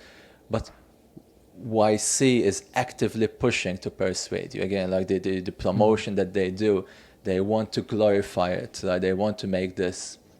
They want to also make it look like wartime, right? If we don't do something, even with this modern acceleratism, what they're calling it now, ACC or whatever, something rubs me the wrong way. I want to sort of not to judge it prematurely because I don't know it very well, but already something is rubbing me the wrong way of too much war cry, like that we need to accelerate things.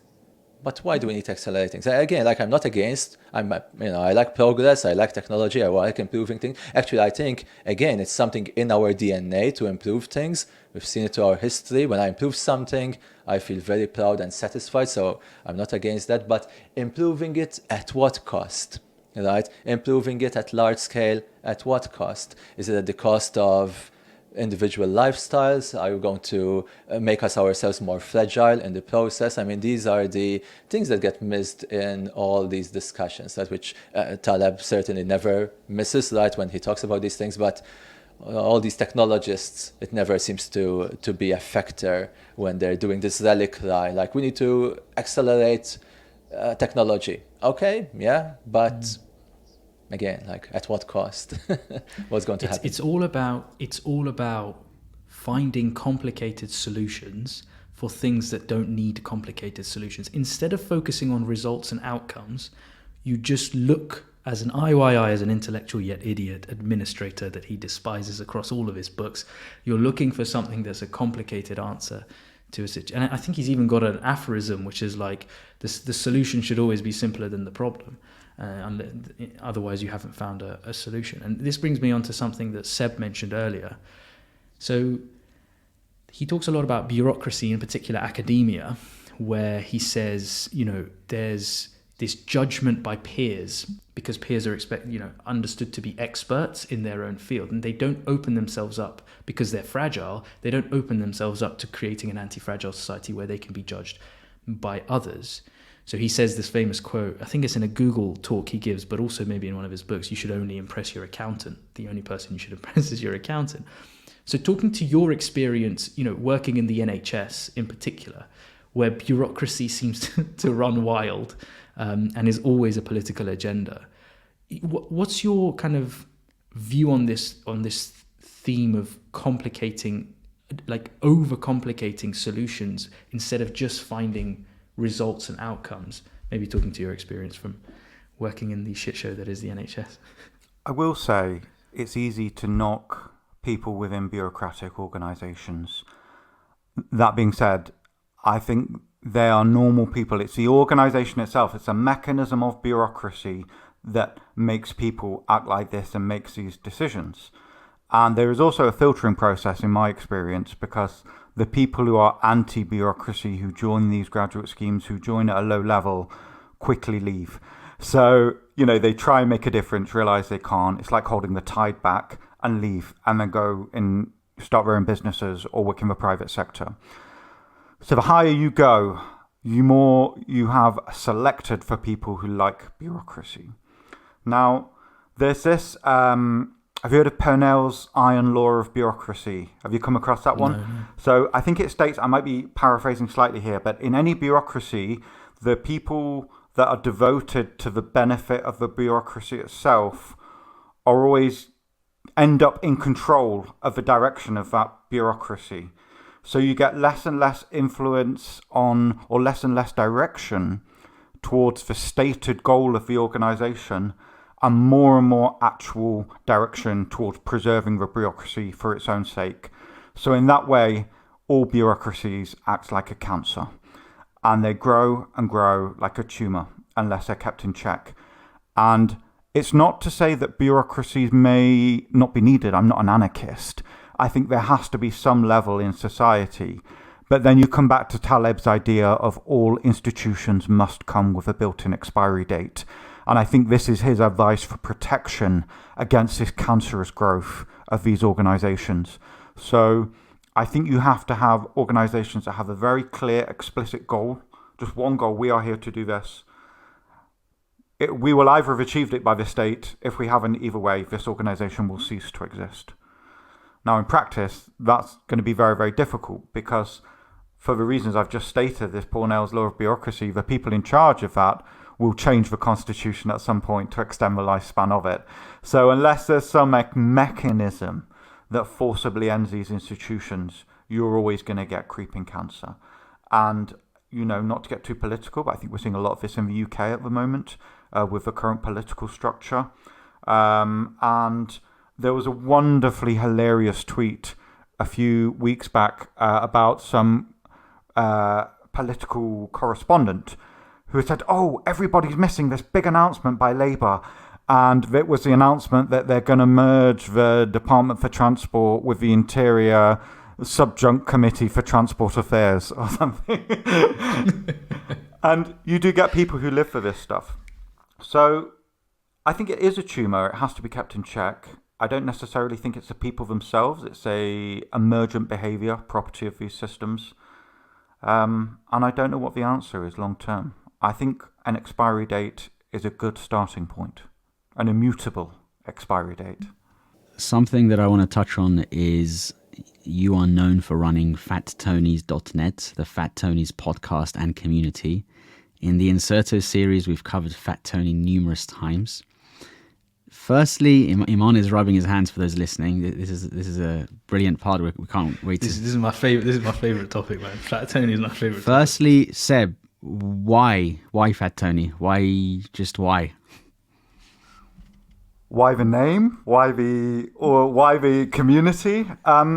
Like all good things, it was a happy accident and just a result of tinkering. So, Fat Tony's was created on election night.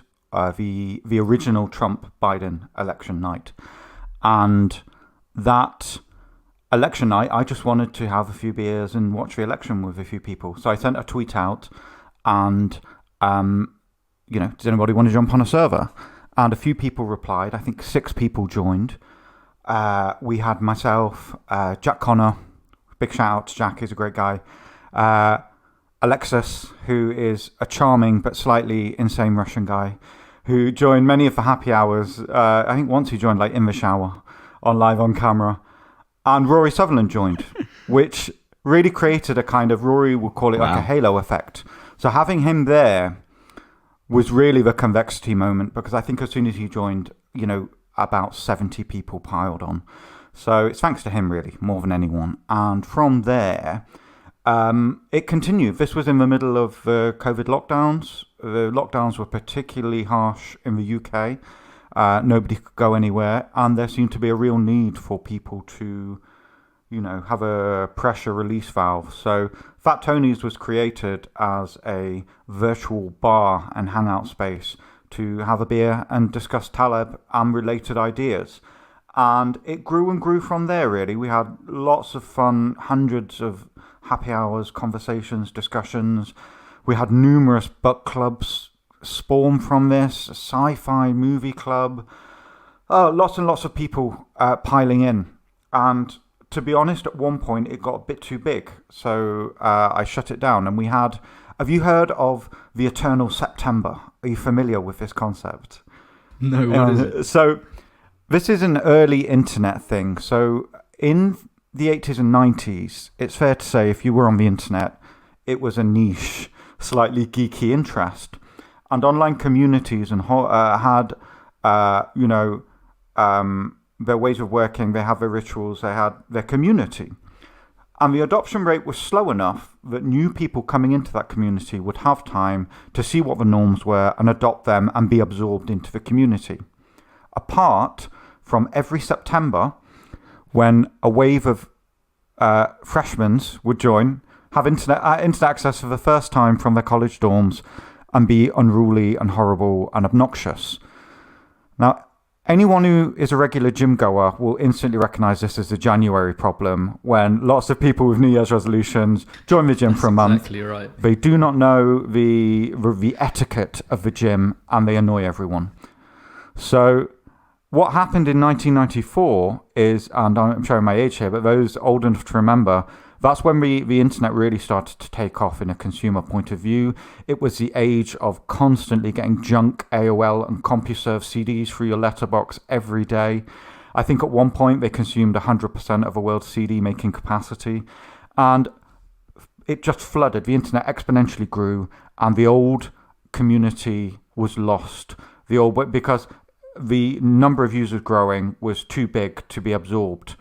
Now, this is a fascinating concept. I think you could apply it to organizations. People talk about how Google went through this hyper-growth phase and lost its original community, its original sense of purpose to a certain degree.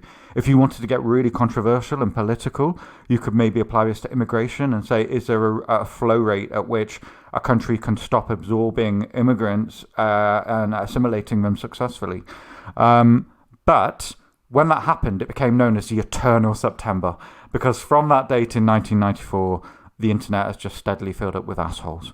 So what happened with Fat Tony's is we kind of reached that inflection point where it was just getting bigger and bigger, and it was taking up more and more of my time. And it's a very Talebian thing that it was starting to own me rather than me owning it. I was like, this isn't freedom. So I shut it down and then missed it and brought it back at a much lower scale. So if this podcast goes viral, which I suspect it might because some of your previous episodes has, please don't join the Fat Tony's Discord server. Listen to the podcast. There's an aphorism somewhere, Don't join. Yes. Yeah. Don't see the book, right? It's overrated.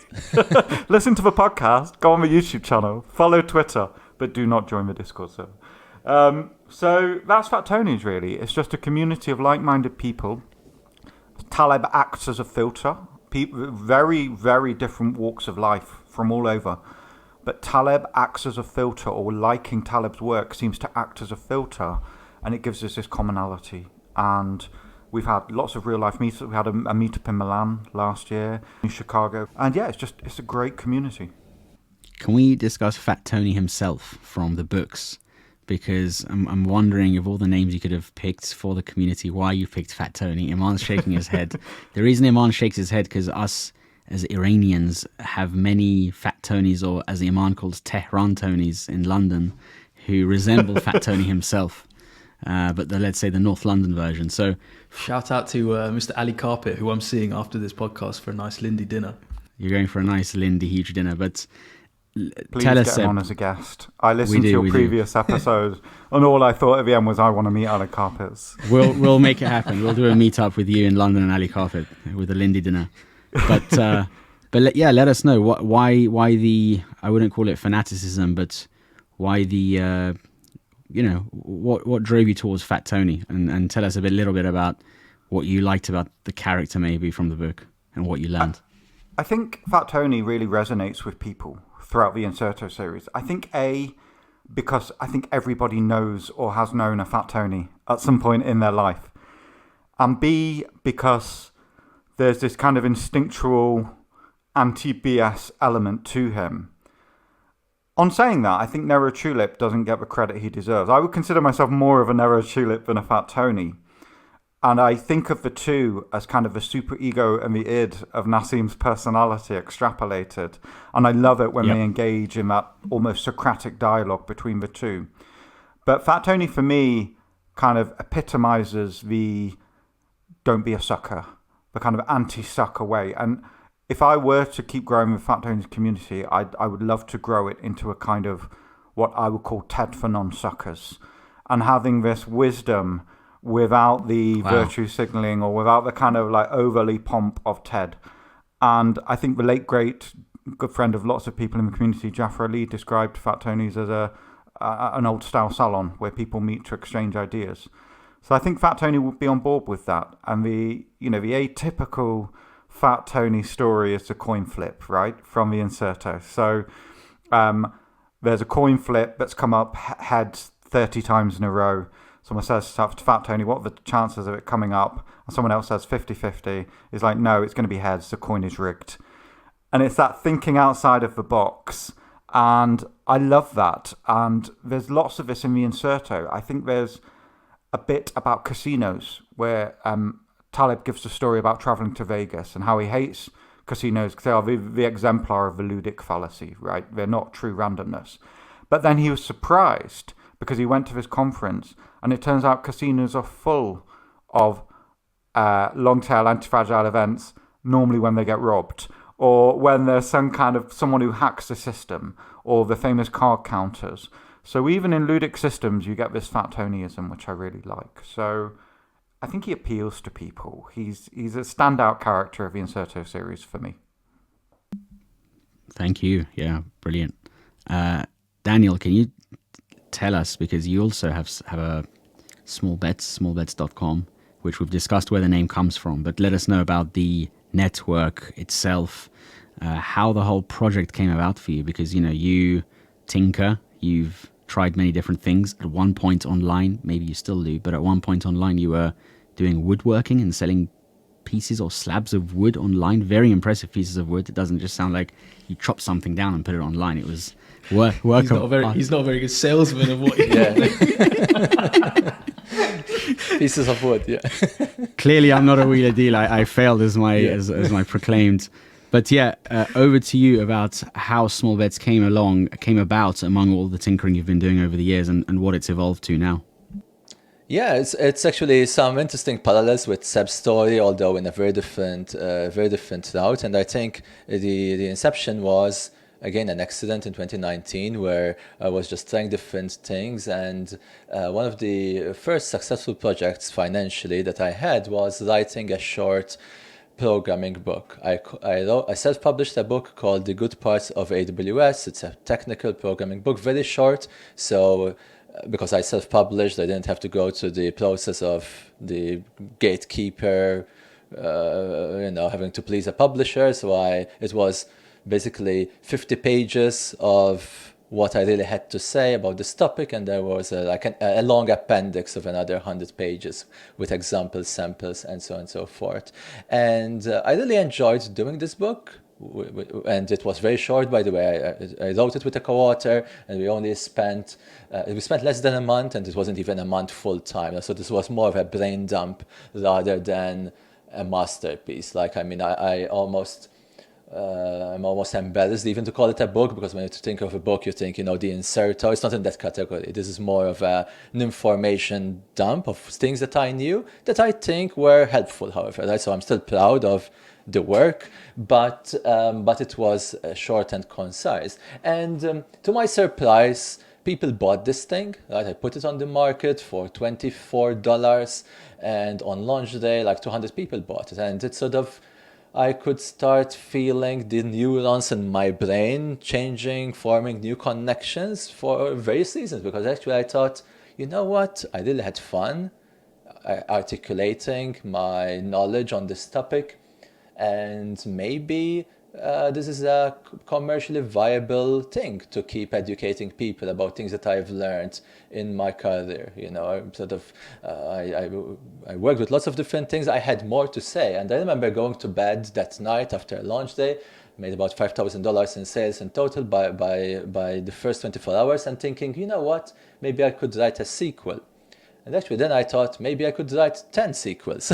There were probably 10 other things related to that topic that I could expand to.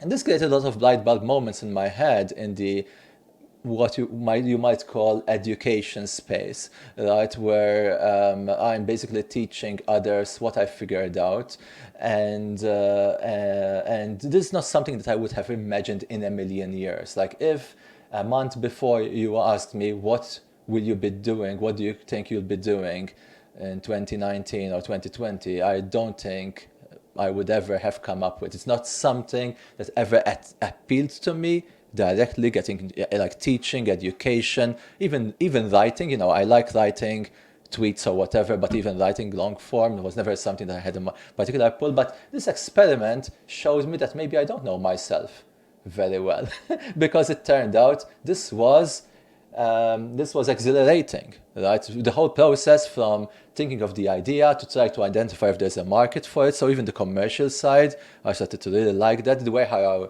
I also promoted the product was also very interesting, trying to figure out ways to persuade people to check this out. There's lots of books about AWS, on Amazon themselves. There's a 2,000. So there isn't lack of information. So it was a very interesting challenge. And the fact that it made some money also made me realize that maybe this could be something that I can lean into more. So long story short, to not bore you with all the details, I actually didn't do 10 sequels on that topic, but I did a few more things about other things that I was figuring out in my life, and other what you might call info products, basically. And I think that's a better term other than books, because again, books we tend to think of, something you have in the library, something that sits in the Library of Congress. This isn't that. This is more information, almost like this podcast, that we're exchanging information, whatever, just packaged into some medium that you can consume. And then a mix of books and courses and other things. One of my successful ones, ironically back then, also a pandemic inception thing, was a course about social media. Right? I was figuring out social media myself. I had never used social media at all in my life until after I quit my job at Amazon. I used social media as a consumer, right? I had a Twitter account and I scrolled to it to follow some people, but I never posted anything. I never posted, not even on Facebook, not on LinkedIn, not on Twitter, nothing. So I remember when I quit my job and I was trying to figure out what I can do, I was starting to realize, look, where I worked at different companies, I had a reputation, people knew me, I had built a name for myself. within those companies, but in the outside world, nobody knew who I was. Like I was completely unknown. And it's sort of me using social media was driven by, let me try to build a name for myself. Again, not necessarily, I didn't have any ambitions of grandeur to, become whatever influencer, even though I hate that name or whatever. But it was, I would just want to start helping people, start building a name for myself, sharing what I'm learning. And this was resonating with people because there was also mostly software engineers, the typical introvert who dislikes talking about themselves, talking about their story, sort of almost allergic to bragging or to promote their own things.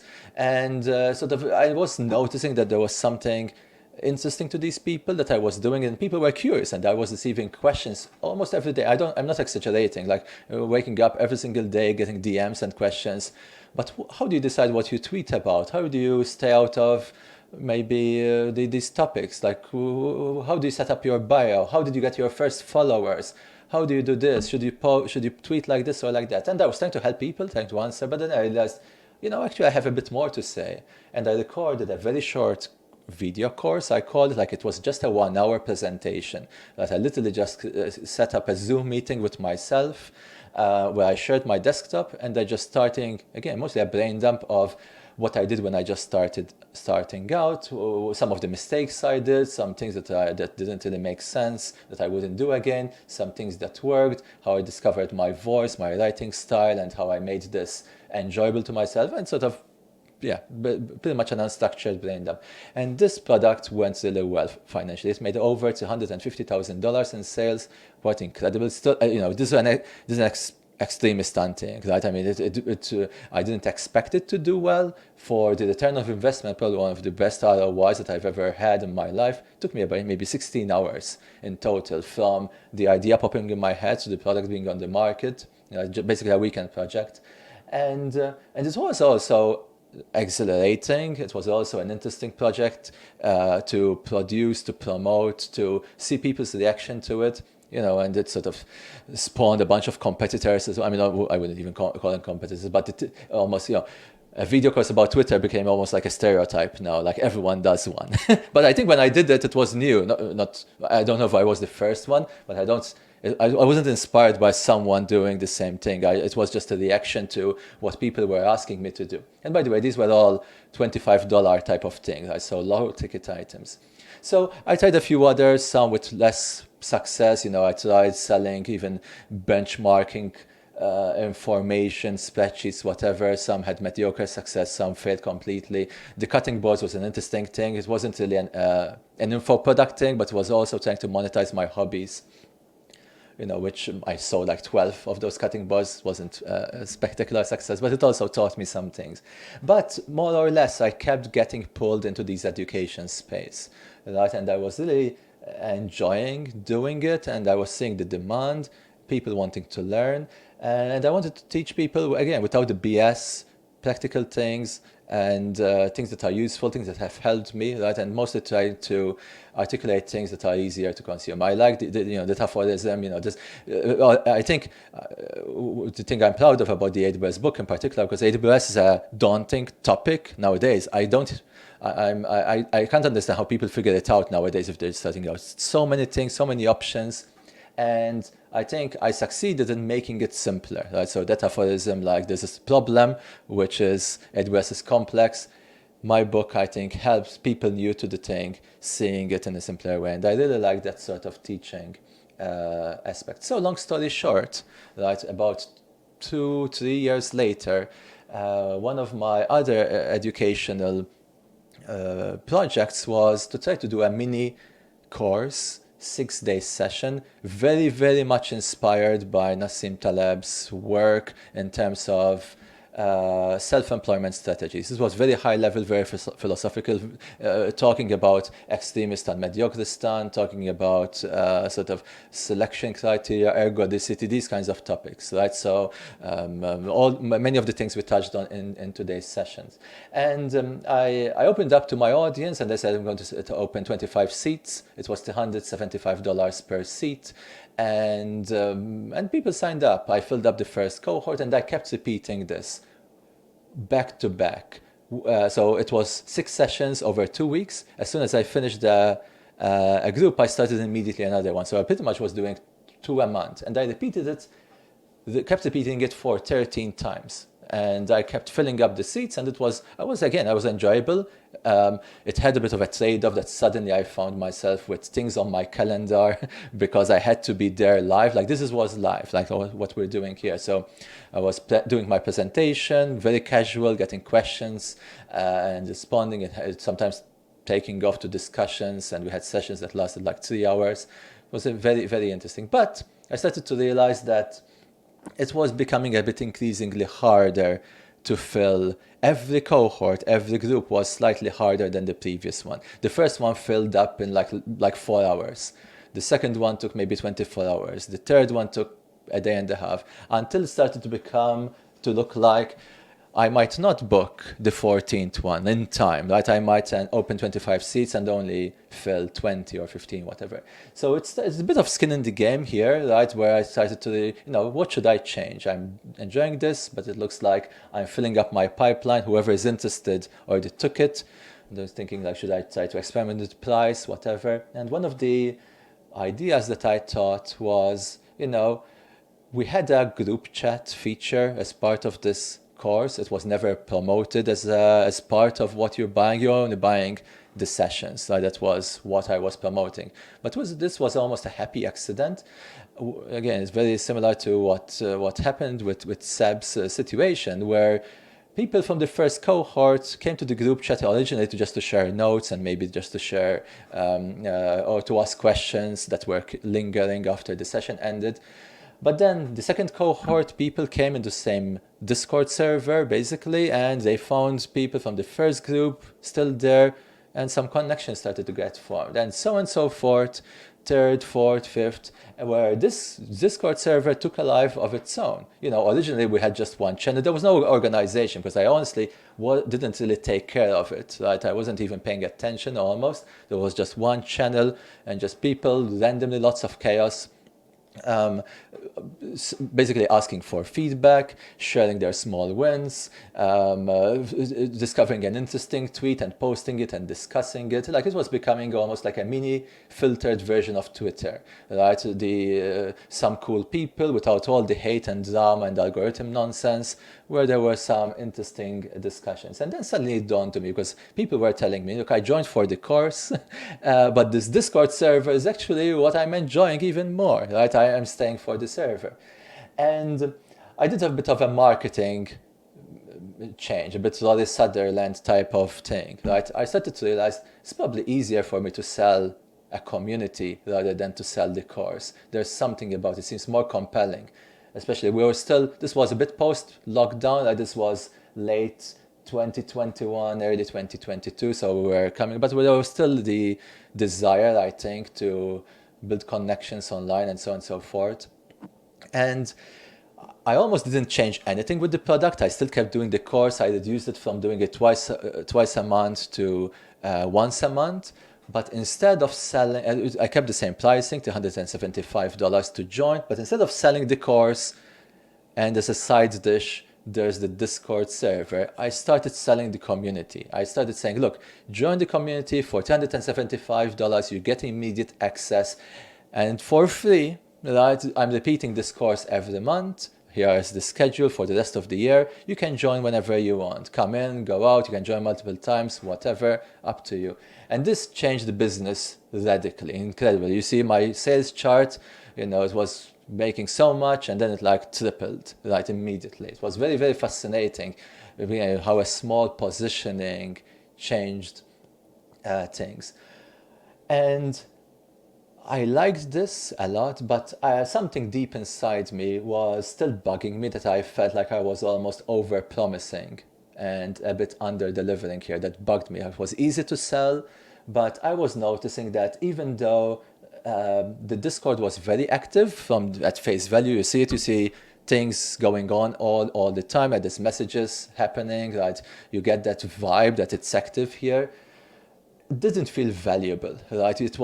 I still prefer to be on Twitter than on Discord, to be honest, right? And that was annoying me, right? It was easy to sell, But most people were very likely checking out the Discord, say, oh yeah, that's interesting, and probably never opening up again, right? And it bugged me that this was my main selling point now. So I did this only, maybe for about 4 months, I think from April to say July or something like that. And then I started to realize I need to change something again. I don't want this feeling that I'm overselling it and this gut feel that I'm under delivering.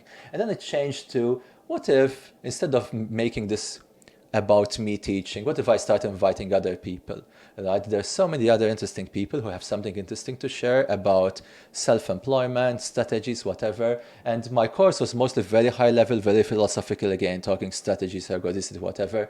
But I was noticing people were curious about more practical things, seemingly more, mundane, how do I start a YouTube channel? How do I start a podcast? How do I open a bank account? How do I deal with taxes and whatever, right? And we basically, I started to invite a mix of different people, mostly from these tactical places, but I also invited some people who did more high-level things, like Luca Dallana, for example, the class on ergodicity, going into more detail than what I covered, which was very popular, very interesting. But in particular, the project evolved from me being the center, right? It was my course, my thing, to now it's a place where we focus mostly on live classes for some reason. Again, because we tried recorded courses as well, they seem more scalable, but there's something about being there live that makes people something intangible. I don't really know the explanation, but people show up more, they interact more, and they go to the classes at a higher frequency when they're live. An alert pops on their calendar. Oh, the class about how to start a YouTube channel is about to start in 15 minutes. And people join. That motivates them to join. They're going to be some expert in the room. A little bit like what happened with Solly Sutherland and Seb's community. We invite people sometimes that have a bit of a reputation, and that creates the halo effect of we piggyback on their reputation and credibility as well. You see Luca Dallana making a class, it brought in new people, and basically my business model evolved to, I'm paying these speakers $1,000 per session, right? And people join to a one-time fee, it's $175, and I experiment sometimes with slightly lower prices, and you join all the classes you want indefinitely. As long as we keep doing them, we do them, right? And we still have, so it's interesting with the Discord, right? A little bit like what happened with Seb. Increasingly, it wasn't a matter of scale, because there was some natural churn, people, they couldn't, there was no subscription, but people just leave. What was bugging me more with Discord was it felt like a bunch of strangers. And this was partly the UX of Discord, at least the way I set it up, maybe. Like most people didn't set their real name. Like even if you're having an interesting conversation with someone, who is this person, right? There was just no way to follow or to link or to see who they are, and it was creating this room of stranger type of feeling that I was disliking.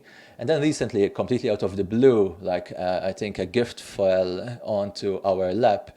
37 Signals, who I really admire and respect, released Campfire, a new type of chat server. They invited me to the beta, and immediately my first reaction was, this is significantly less feature rich, more feature poor than Slack and Discord, radically. That has very basic, bare functionality.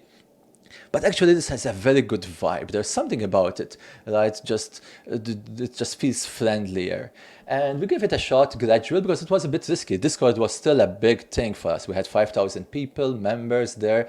They paid to be part of it. There were certainly people who enjoyed it, were active there all the time. To disrupt that, feel a bit of an innovator's dilemma, sort of speak. Should I disrupt this thing that's working to try to do some other thing?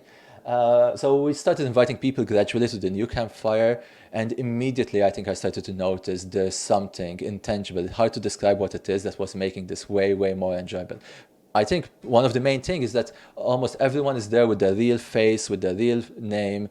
And this is part of the skin in the game aspect, right? Once you're talking with someone who is exposing who they are, it tends to be more trustworthy, more interesting. Yep. Taleb says, paraphrasing, your opinion is worth nothing with no skin in the game, or something along those lines. This is certainly a part of it, right? And very recently, a couple of weeks ago, actually, they pulled the plug on Discord, right, and moved everyone to Campfire. There was some resistance again because, oh man, I can't really do threads or replies, or the UI is a bit laggy here, whatever. But in general, actually, I think the overall reaction was very positive, and the amount, by many measures, for example, but even just the amount of interactions, it grew from, you know, like 25 per day on Discord to about 200 to 150 on Campfire. And you might think this is not good because there's scale challenges as well, but actually we're embracing something different, right? We're embracing the randomness and the chaos, and the fact that there's lots happening. It's a bit of a cocktail party, right? Where you jump in and lots of things happening, but you're free to jump in conversations. More like Twitter, maybe like they like the small salon, right? But Twitter is a bit randomness too much. There's the anonymous trolls that come in and heckle you and bug you, and the nitpickers and the annoying people. Here, there's very few of those, because there's some selection. Of course, they had to pay, and there's, you know, there isn't a lot of to benefit from trolling. You can get kicked out very easily, which we rarely have to do, if any, right? But this sort of has been an evolution. It's very interesting. It's also, again, it's eye-opening how much business and everything is in this space are much more random than it seems. Again, I would have never predicted, if you were to tell me again, like 2 years ago, that I would be running a community, organizing classes, organizing events. Never in a million years I would have imagined to be doing these things, or that I would be even interested in doing these things. But here I am, right? I discovered something about myself as well. It's sort of very interesting, very fascinating. And, you know, and now, right, I'm again like sort of gravitating towards our Campfire more than Twitter, right? I'm actually, I'm tweeting less now just because there's more interesting stuff happening there. And it's, you know, I'm an introvert, right? And I don't, you know, Taleb says, paraphrasing again, like people should go more to cocktail parties because you can get these encounters that could change your life. I'm not good at parties. I had parties. I hate crowds. I hate everything about it. Dressing up, this small talk, all that nonsense. But these types of things, Twitter and these small groups, have been my cocktail party equivalent. This is where I discover people. Right? We're here in this room together. We stumble on each other to Twitter primarily, right? And same things happen there, and it's very fascinating. You know, once you take it outside of the public space, because Twitter has a fundamental flaw, everything is public, and when everything is public, there's some etiquette, there's some consequences, right? Everything seems like you're publishing something that's going to stay forever. Once you take it to a smaller group, even though anyone can join here, so semi-public, but it's a level of intimacy that you can have conversations that you wouldn't necessarily want to have in public for all sorts of various reasons, maybe sometimes seemingly irrational reasons, but they certainly help. So, yeah, long journey. I hope I didn't bore you with the details, but sort of to me it's fascinating how things just take life on their own. And it's interesting because for me this is a commercial business now. That is one of my main income streams right now, and I like that part of it, right? And it drives me to continue to figure out how to evolve it and how to adapt. One of my most favorite stories from Taleb, I think it's in Anti-Fragile, is in the story of the two brothers, the taxi driver and the... We love that. We love that story and as well. There's something about this story about the taxi driver wanting to continue to remain fit with the world as it changes, right? If fewer people start wanting taxis in this place, the taxi driver is forced to adapt because they have to, you know, make enough money to make ends meet and so on and so forth. And this has been a little bit like this for me. Actually, even just these two and a half short years, you know, I've seen the market changed quite radically with regards to the appetite for cohort courses, live classes, in content education in general. It wanes and goes up and down, right? Especially, you know, the pandemic boosted it up to the stratosphere, and now it's settling and sort of tends to come back. And you start to not take these things personally, right? Something used to work, now it's not working. Yeah, I just need to adapt, right? How do I sell it better? It's a little bit like what I told you before. It started to become harder to sell a cohort course. I could have done that for the rest of my life, to be honest with you. Like if if it kept working, I would have just keep repeating it. I love talking about these topics. Small groups, loved it. But it was becoming pretty clear that very likely I won't be able to do it. So I was forced to adapt, right? And the adaptation led to the community. It was maybe a premature adaptation. I adapted it back to these live classes by other people. And that as well had some ups and downs with regards of attendance and so on and so forth. Now sort of this boost with Campfire gave a new life to things. And now already thinking about even other things, like trying to see the signals and adapting to them. So I think nice way to weave it into the Taleb's messages as well. I think it fits perfectly, right? Because you're essentially discussing how practice before theory enables you to have essentially maximal optionality, because what you're doing is tinkering to the point where, you know, you're able, like you were saying, in your gut you didn't feel like something was right, and so you tinker because in your gut you didn't think it was right. And I think that's really, really powerful. And you know, we love to come up with causation, we love to create stories about stuff, don't we? But actually when you remove stuff, when you simplify, or when you change slightly to remove the complexities of a system like Discord and move on to something simpler, his whole via Negativa thing, you solve so much more, which makes it a lot more, which shows that even in your situation, which you could say like this is relatively abstract to some people, like building a community can be relatively abstract, particularly if you're not on Twitter, etc.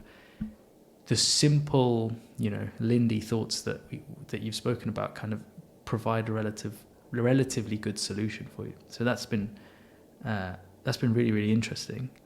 I think it also talks to the elements of naive interventionism, where a lot of the time we like to overtinker when something is, you know, causing more harm than is necessary if something is working. And I think startups in particular, particularly tech startups, fall into that trap. But everyone falls into that trap regardless, because we're always trying to tinker a little bit too much. So I think you've got to find the balance as well. Yeah. And one of the main tenets that we try to encourage members of the community to do is to, again, almost controversially think small, right? There's this, in the Western world in particular, I don't know, other cultures, this ambitions to shoot for the stars and, you know, go big or go home type of mentality. And there's something interesting about, you know, the Matthew principle. I think even Nassim mentions it somewhere.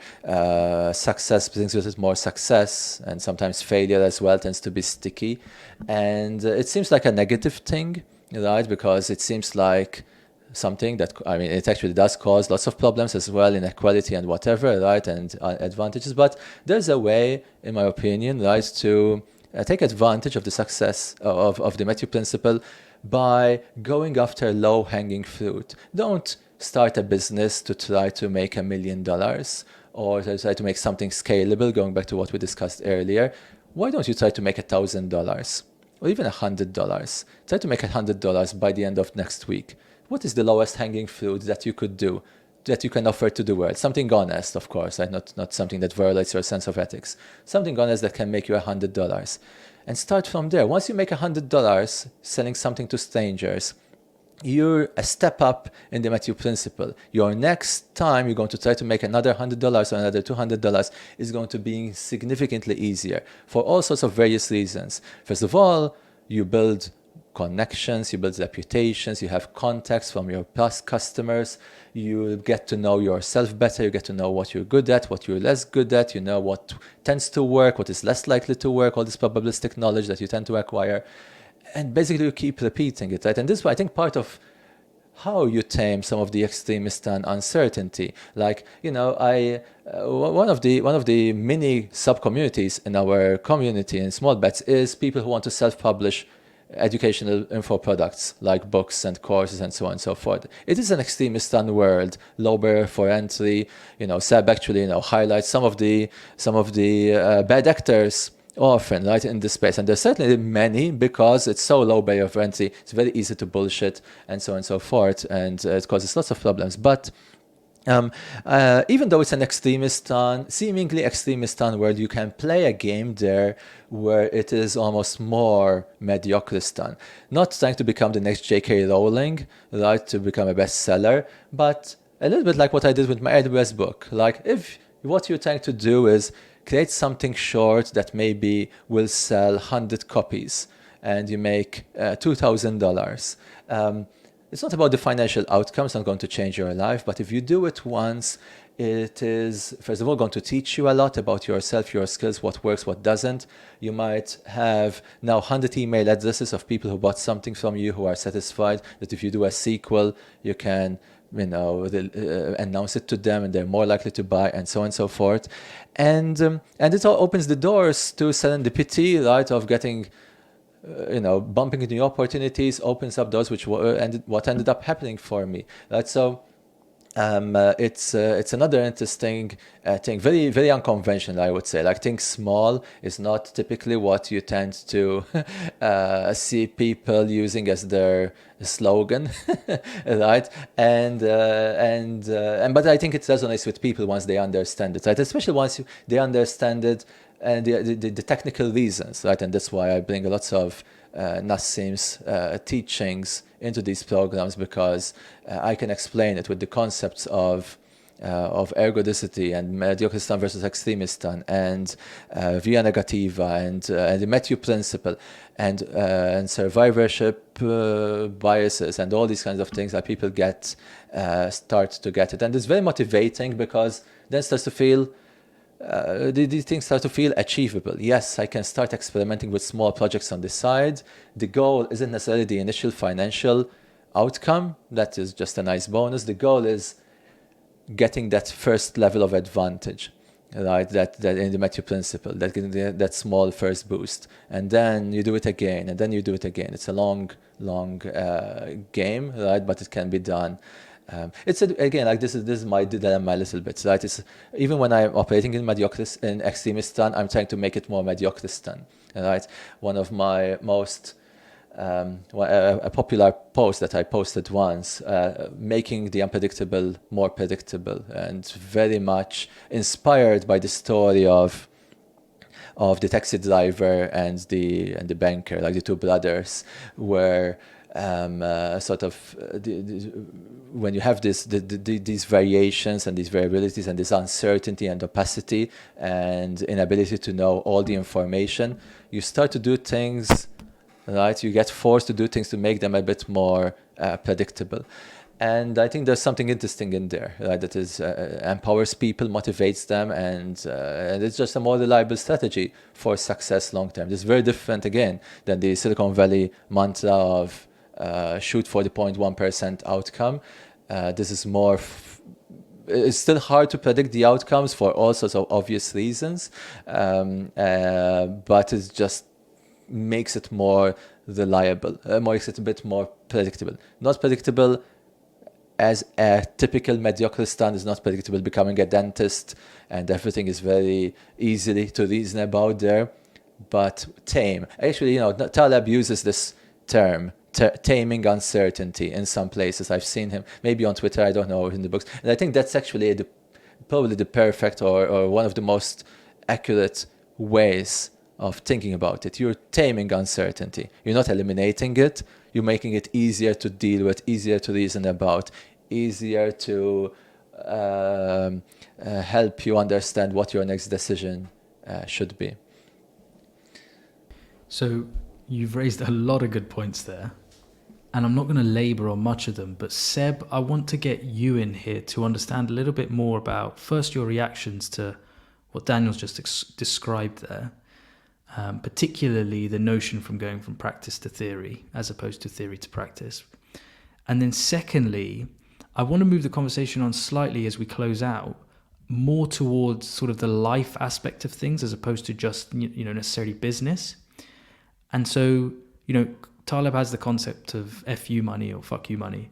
And he says it's a way of achieving independence and the ability to only occupy your mind with matters that are of interest to you. So taking this concept, around the business element and practice versus theory, and then moving into the life concept and what the FU money principle means. What are your thoughts when it comes to these things? So I'll start with the theory to practice, practice to theory. I think the only authentic people you meet in any profession, in my experience, are the people who do practice to theory rather than theory to practice. And for me, it all boils down to whether you're in a business environment or whether you're trying to know yourself, or whether you're a consultant trying to understand your clients, or an entrepreneur trying to understand customers, or maybe trying to do something what Daniel's doing, where trying to tinker. For me, it all boils down to the difference between a gathering mindset versus an elicitation mindset. So my 2 cents on this is that the gathering mindset assumes whatever you're trying to achieve, the requirements already exist, formed in some platonic way. And if only you build the model, you can extract them. If only you talk to your clients in the right way, you can tell them you can get exactly what they want from them. If only you ask yourself the right questions, you can understand yourself completely. And that's wrong. You really want to be doing the elicitation mindset. And I think of it more like archaeology. So we have to assume that within ourselves, or within society, or within our clients, or within our customers, the solution is there somewhere, buried in the subconscious, or buried in the collective black box of experience that society is. But we have to do some excavation work to get to that final point. And I think this is where practitioners excel versus theorists, because they unintuitively don't understand that non-Platonic concept. So we have to do some digging, and that's either via experimentation or tinkering in Daniel's case, or elicitation in terms of having clients, to get to that final product. And I have this theory I call it a Platonic fold, where you have this sort of this model versus reality. And I borrow heavily from plate tectonics, where if you push reality versus theory together with enough pressure, that's where you get these wonderful, explosive ideas coming from. I think rap music is a great example of this, or music in general. Entrepreneurship is a great idea of this. So we have to operate at that boundary. So I suppose that's my idea of theory to practice versus practice to theory. Going on a little bit more towards the Incerto and better Procrustes in real life. How do I apply it to real life in a non-business capacity? I suppose if I had to sum up maybe a couple of the most important things I've learned from the Incerto as a whole on a personal level, it's the importance of honor. So beyond all the models, all the theories, all of the brilliant financial stuff, all of the heuristics for navigating life, the most important thing I've learned is honor above all else. And Iman, I think you touched on it earlier when you talked about the ancient Greeks believing that the most important thing was a heroic death. Very, very briefly touched on it. And I think Taleb has mentioned before that, we don't live in the ancient world. It's less martial now. And we can swap a heroic death for taking a heroic route for the benefit of the collective, in whatever form that is. And he advocates localism. So the closer you are to the source of whatever you're doing the benefit for, the better. Don't do it in an abstract, high-level way. So honor, be as good as what you do to other members of society. He talks about the silver role. And the great thing about this is you cannot bullshit it. You cannot bullshit heroism. And you cannot bullshit courage. You can bullshit almost any other emotion. But for whatever reason, it's unbullshittable. So that for me is one of the purest filters I've learned. To try and have courage, to try and take risks, and to try and be honourable above all. And another way, I suppose another couple of things that I've applied to my personal life outside of business is this idea of inverse hormesis.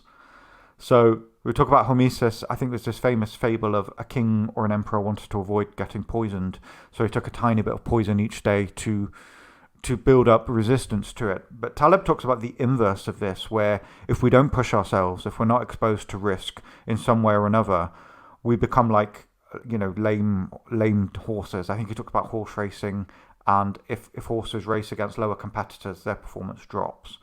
So just trying to continually push ourselves outside of our comfort zone, operating in this S-curve, don't break yourself, but push yourself at the same time.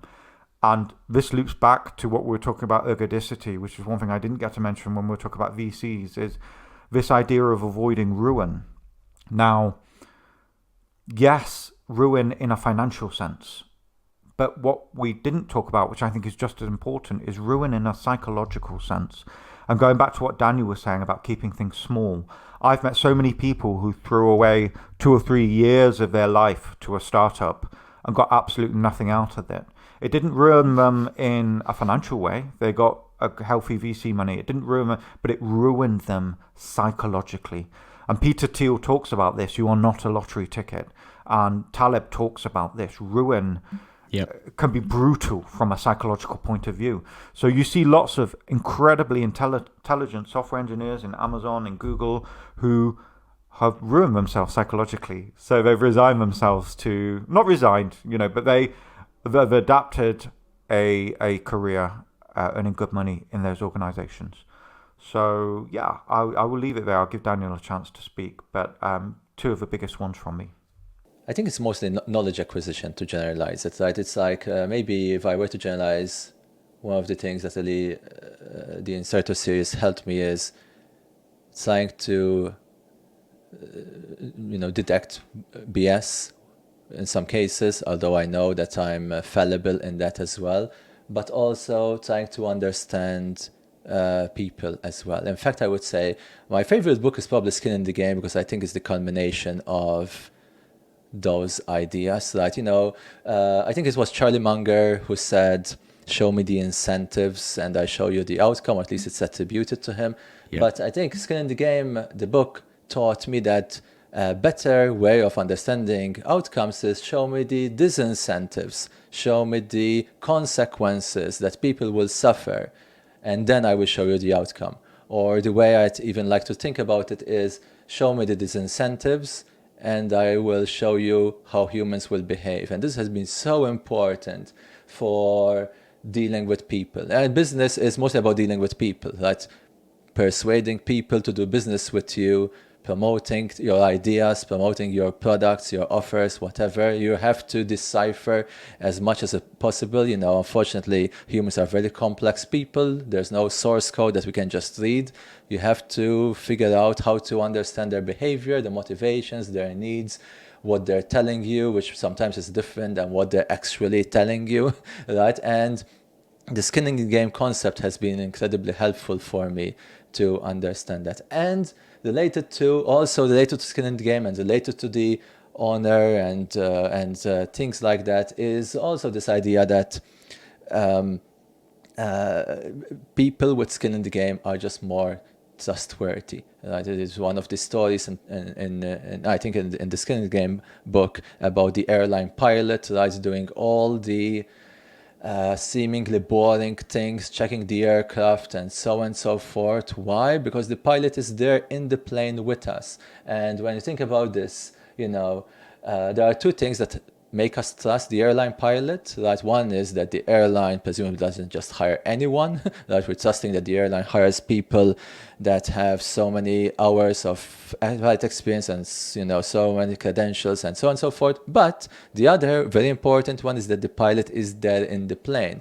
An equally qualified pilot, equally good pilot flying the plane remotely wouldn't give me as much confidence, right, compared to the pilot in the plane. And this has been helpful for me in life and in business, actually, I should say, right, because exposing myself to some harm has been so incredibly useful to try to build credibility, to try to build trust, respect, and so on and so forth, right? So there's so many other things I could talk about that, but maybe I think those probably were the most consequential ones and maybe underrated ones. You don't often hear people talk about this. Even Skin in the Game as a book, I think, is underrated. I agree. It's my favorite book in the Incerto. Yeah, and look, I wouldn't recommend it as a first read to somebody new to Taleb. I would probably recommend maybe either Anti-Fragile or maybe Fooled by Randomness to start with, because I think it would be harder to grok. But I think for people like us who have read his work multiple times, it's the one that actually distills everything. So yeah. Can I have one more? Of course. Yeah, you can. Yeah, Please, you can add plenty. But I agree with not starting with Skin of the Game. Anti-Fragile will always be my favourite. Mine too, yeah. So, personally as well, this concept of via negativa. Now, this is one of these concepts of Taleb's that's become enormously popular. If he didn't come up with it, he's popularised it. And there's this traditional idea of via negativa is just removing something. So rather than try and go on a diet, remove unhealthy food from your diet. And then he expands on that a little bit, I think, in Anti-Fragile, actually, where he says, well, actually, expanding on it, the idea that keeping one's distance from an ignorant person is equivalent to keeping the company of a wise man, which I really, really love. But then he goes one step further, which has really helped me in my personal life, which is understanding the logic of things that stand outside of us. Now, I think he talks about, in days gone yore, people would attribute this to the mind of God or the mind of nature. The Stoics would say nature. Nowadays, we can look at it through the lens of complexity theory and say this is an emergent behavior or it's a black box that we fundamentally cannot understand. And I think what's really helped me is just to be acutely aware that the world is full of black boxes that stand outside of us. And that's great for modeling, but it's also great for trying not to drive yourself mad understanding them. So that's a big one from me. Yeah, absolutely amazing. I think we could go on all day, gents. I think if we didn't have a time limit on this, we'd probably be here till 10, 11 p.m., which is another few hours for us over here in Europe. But I have to say, one of the bullet points I had on this, on sort of what to discuss on this episode, I said, discuss what we've all learned from the Incerto in real life and the real world. Obviously, Taleb himself being all about real world and real world risk, and also practice and theory. And I think we've discussed that beyond what I would have hoped from two of the biggest, not only, I wouldn't even say Incerto nerds, I'd say Incerto practitioners, which is the utmost compliment in the Talebian sense. Zero BS, zero sucker talk and execution. And it's been an absolute pleasure and a privilege. Seb, when I'm in London, we're going to set up a dinner with Tehran Tony or the Iranian Fat Tony for you to meet him. And, absolutely. Yeah. With cigars as well. With cigars. Gentlemen, it's been an absolute pleasure. I don't know if you have any final messages to say. We're going to link everything for Fat Tony's community and podcast in the show notes, and also everything to do with Small Bets in the show notes. Anything else you guys want to say to close out? No, this was a pleasure. I enjoy talking about these things, so thank you so much for being here. Yeah, it's been an absolute pleasure, guys. Really, really enjoyed this. It was a lot of fun. As you said, I could talk about this for hours, but yeah, if you're around in London, let's grab a beer. My spiritual home is in a pub having a few beers with people, so come and join. It's a lot of fun, and thank you again so much. This has been so much fun. Nice. I'll see you in the pub. Ladies and gents, Seb Lees and Daniel Vassallo.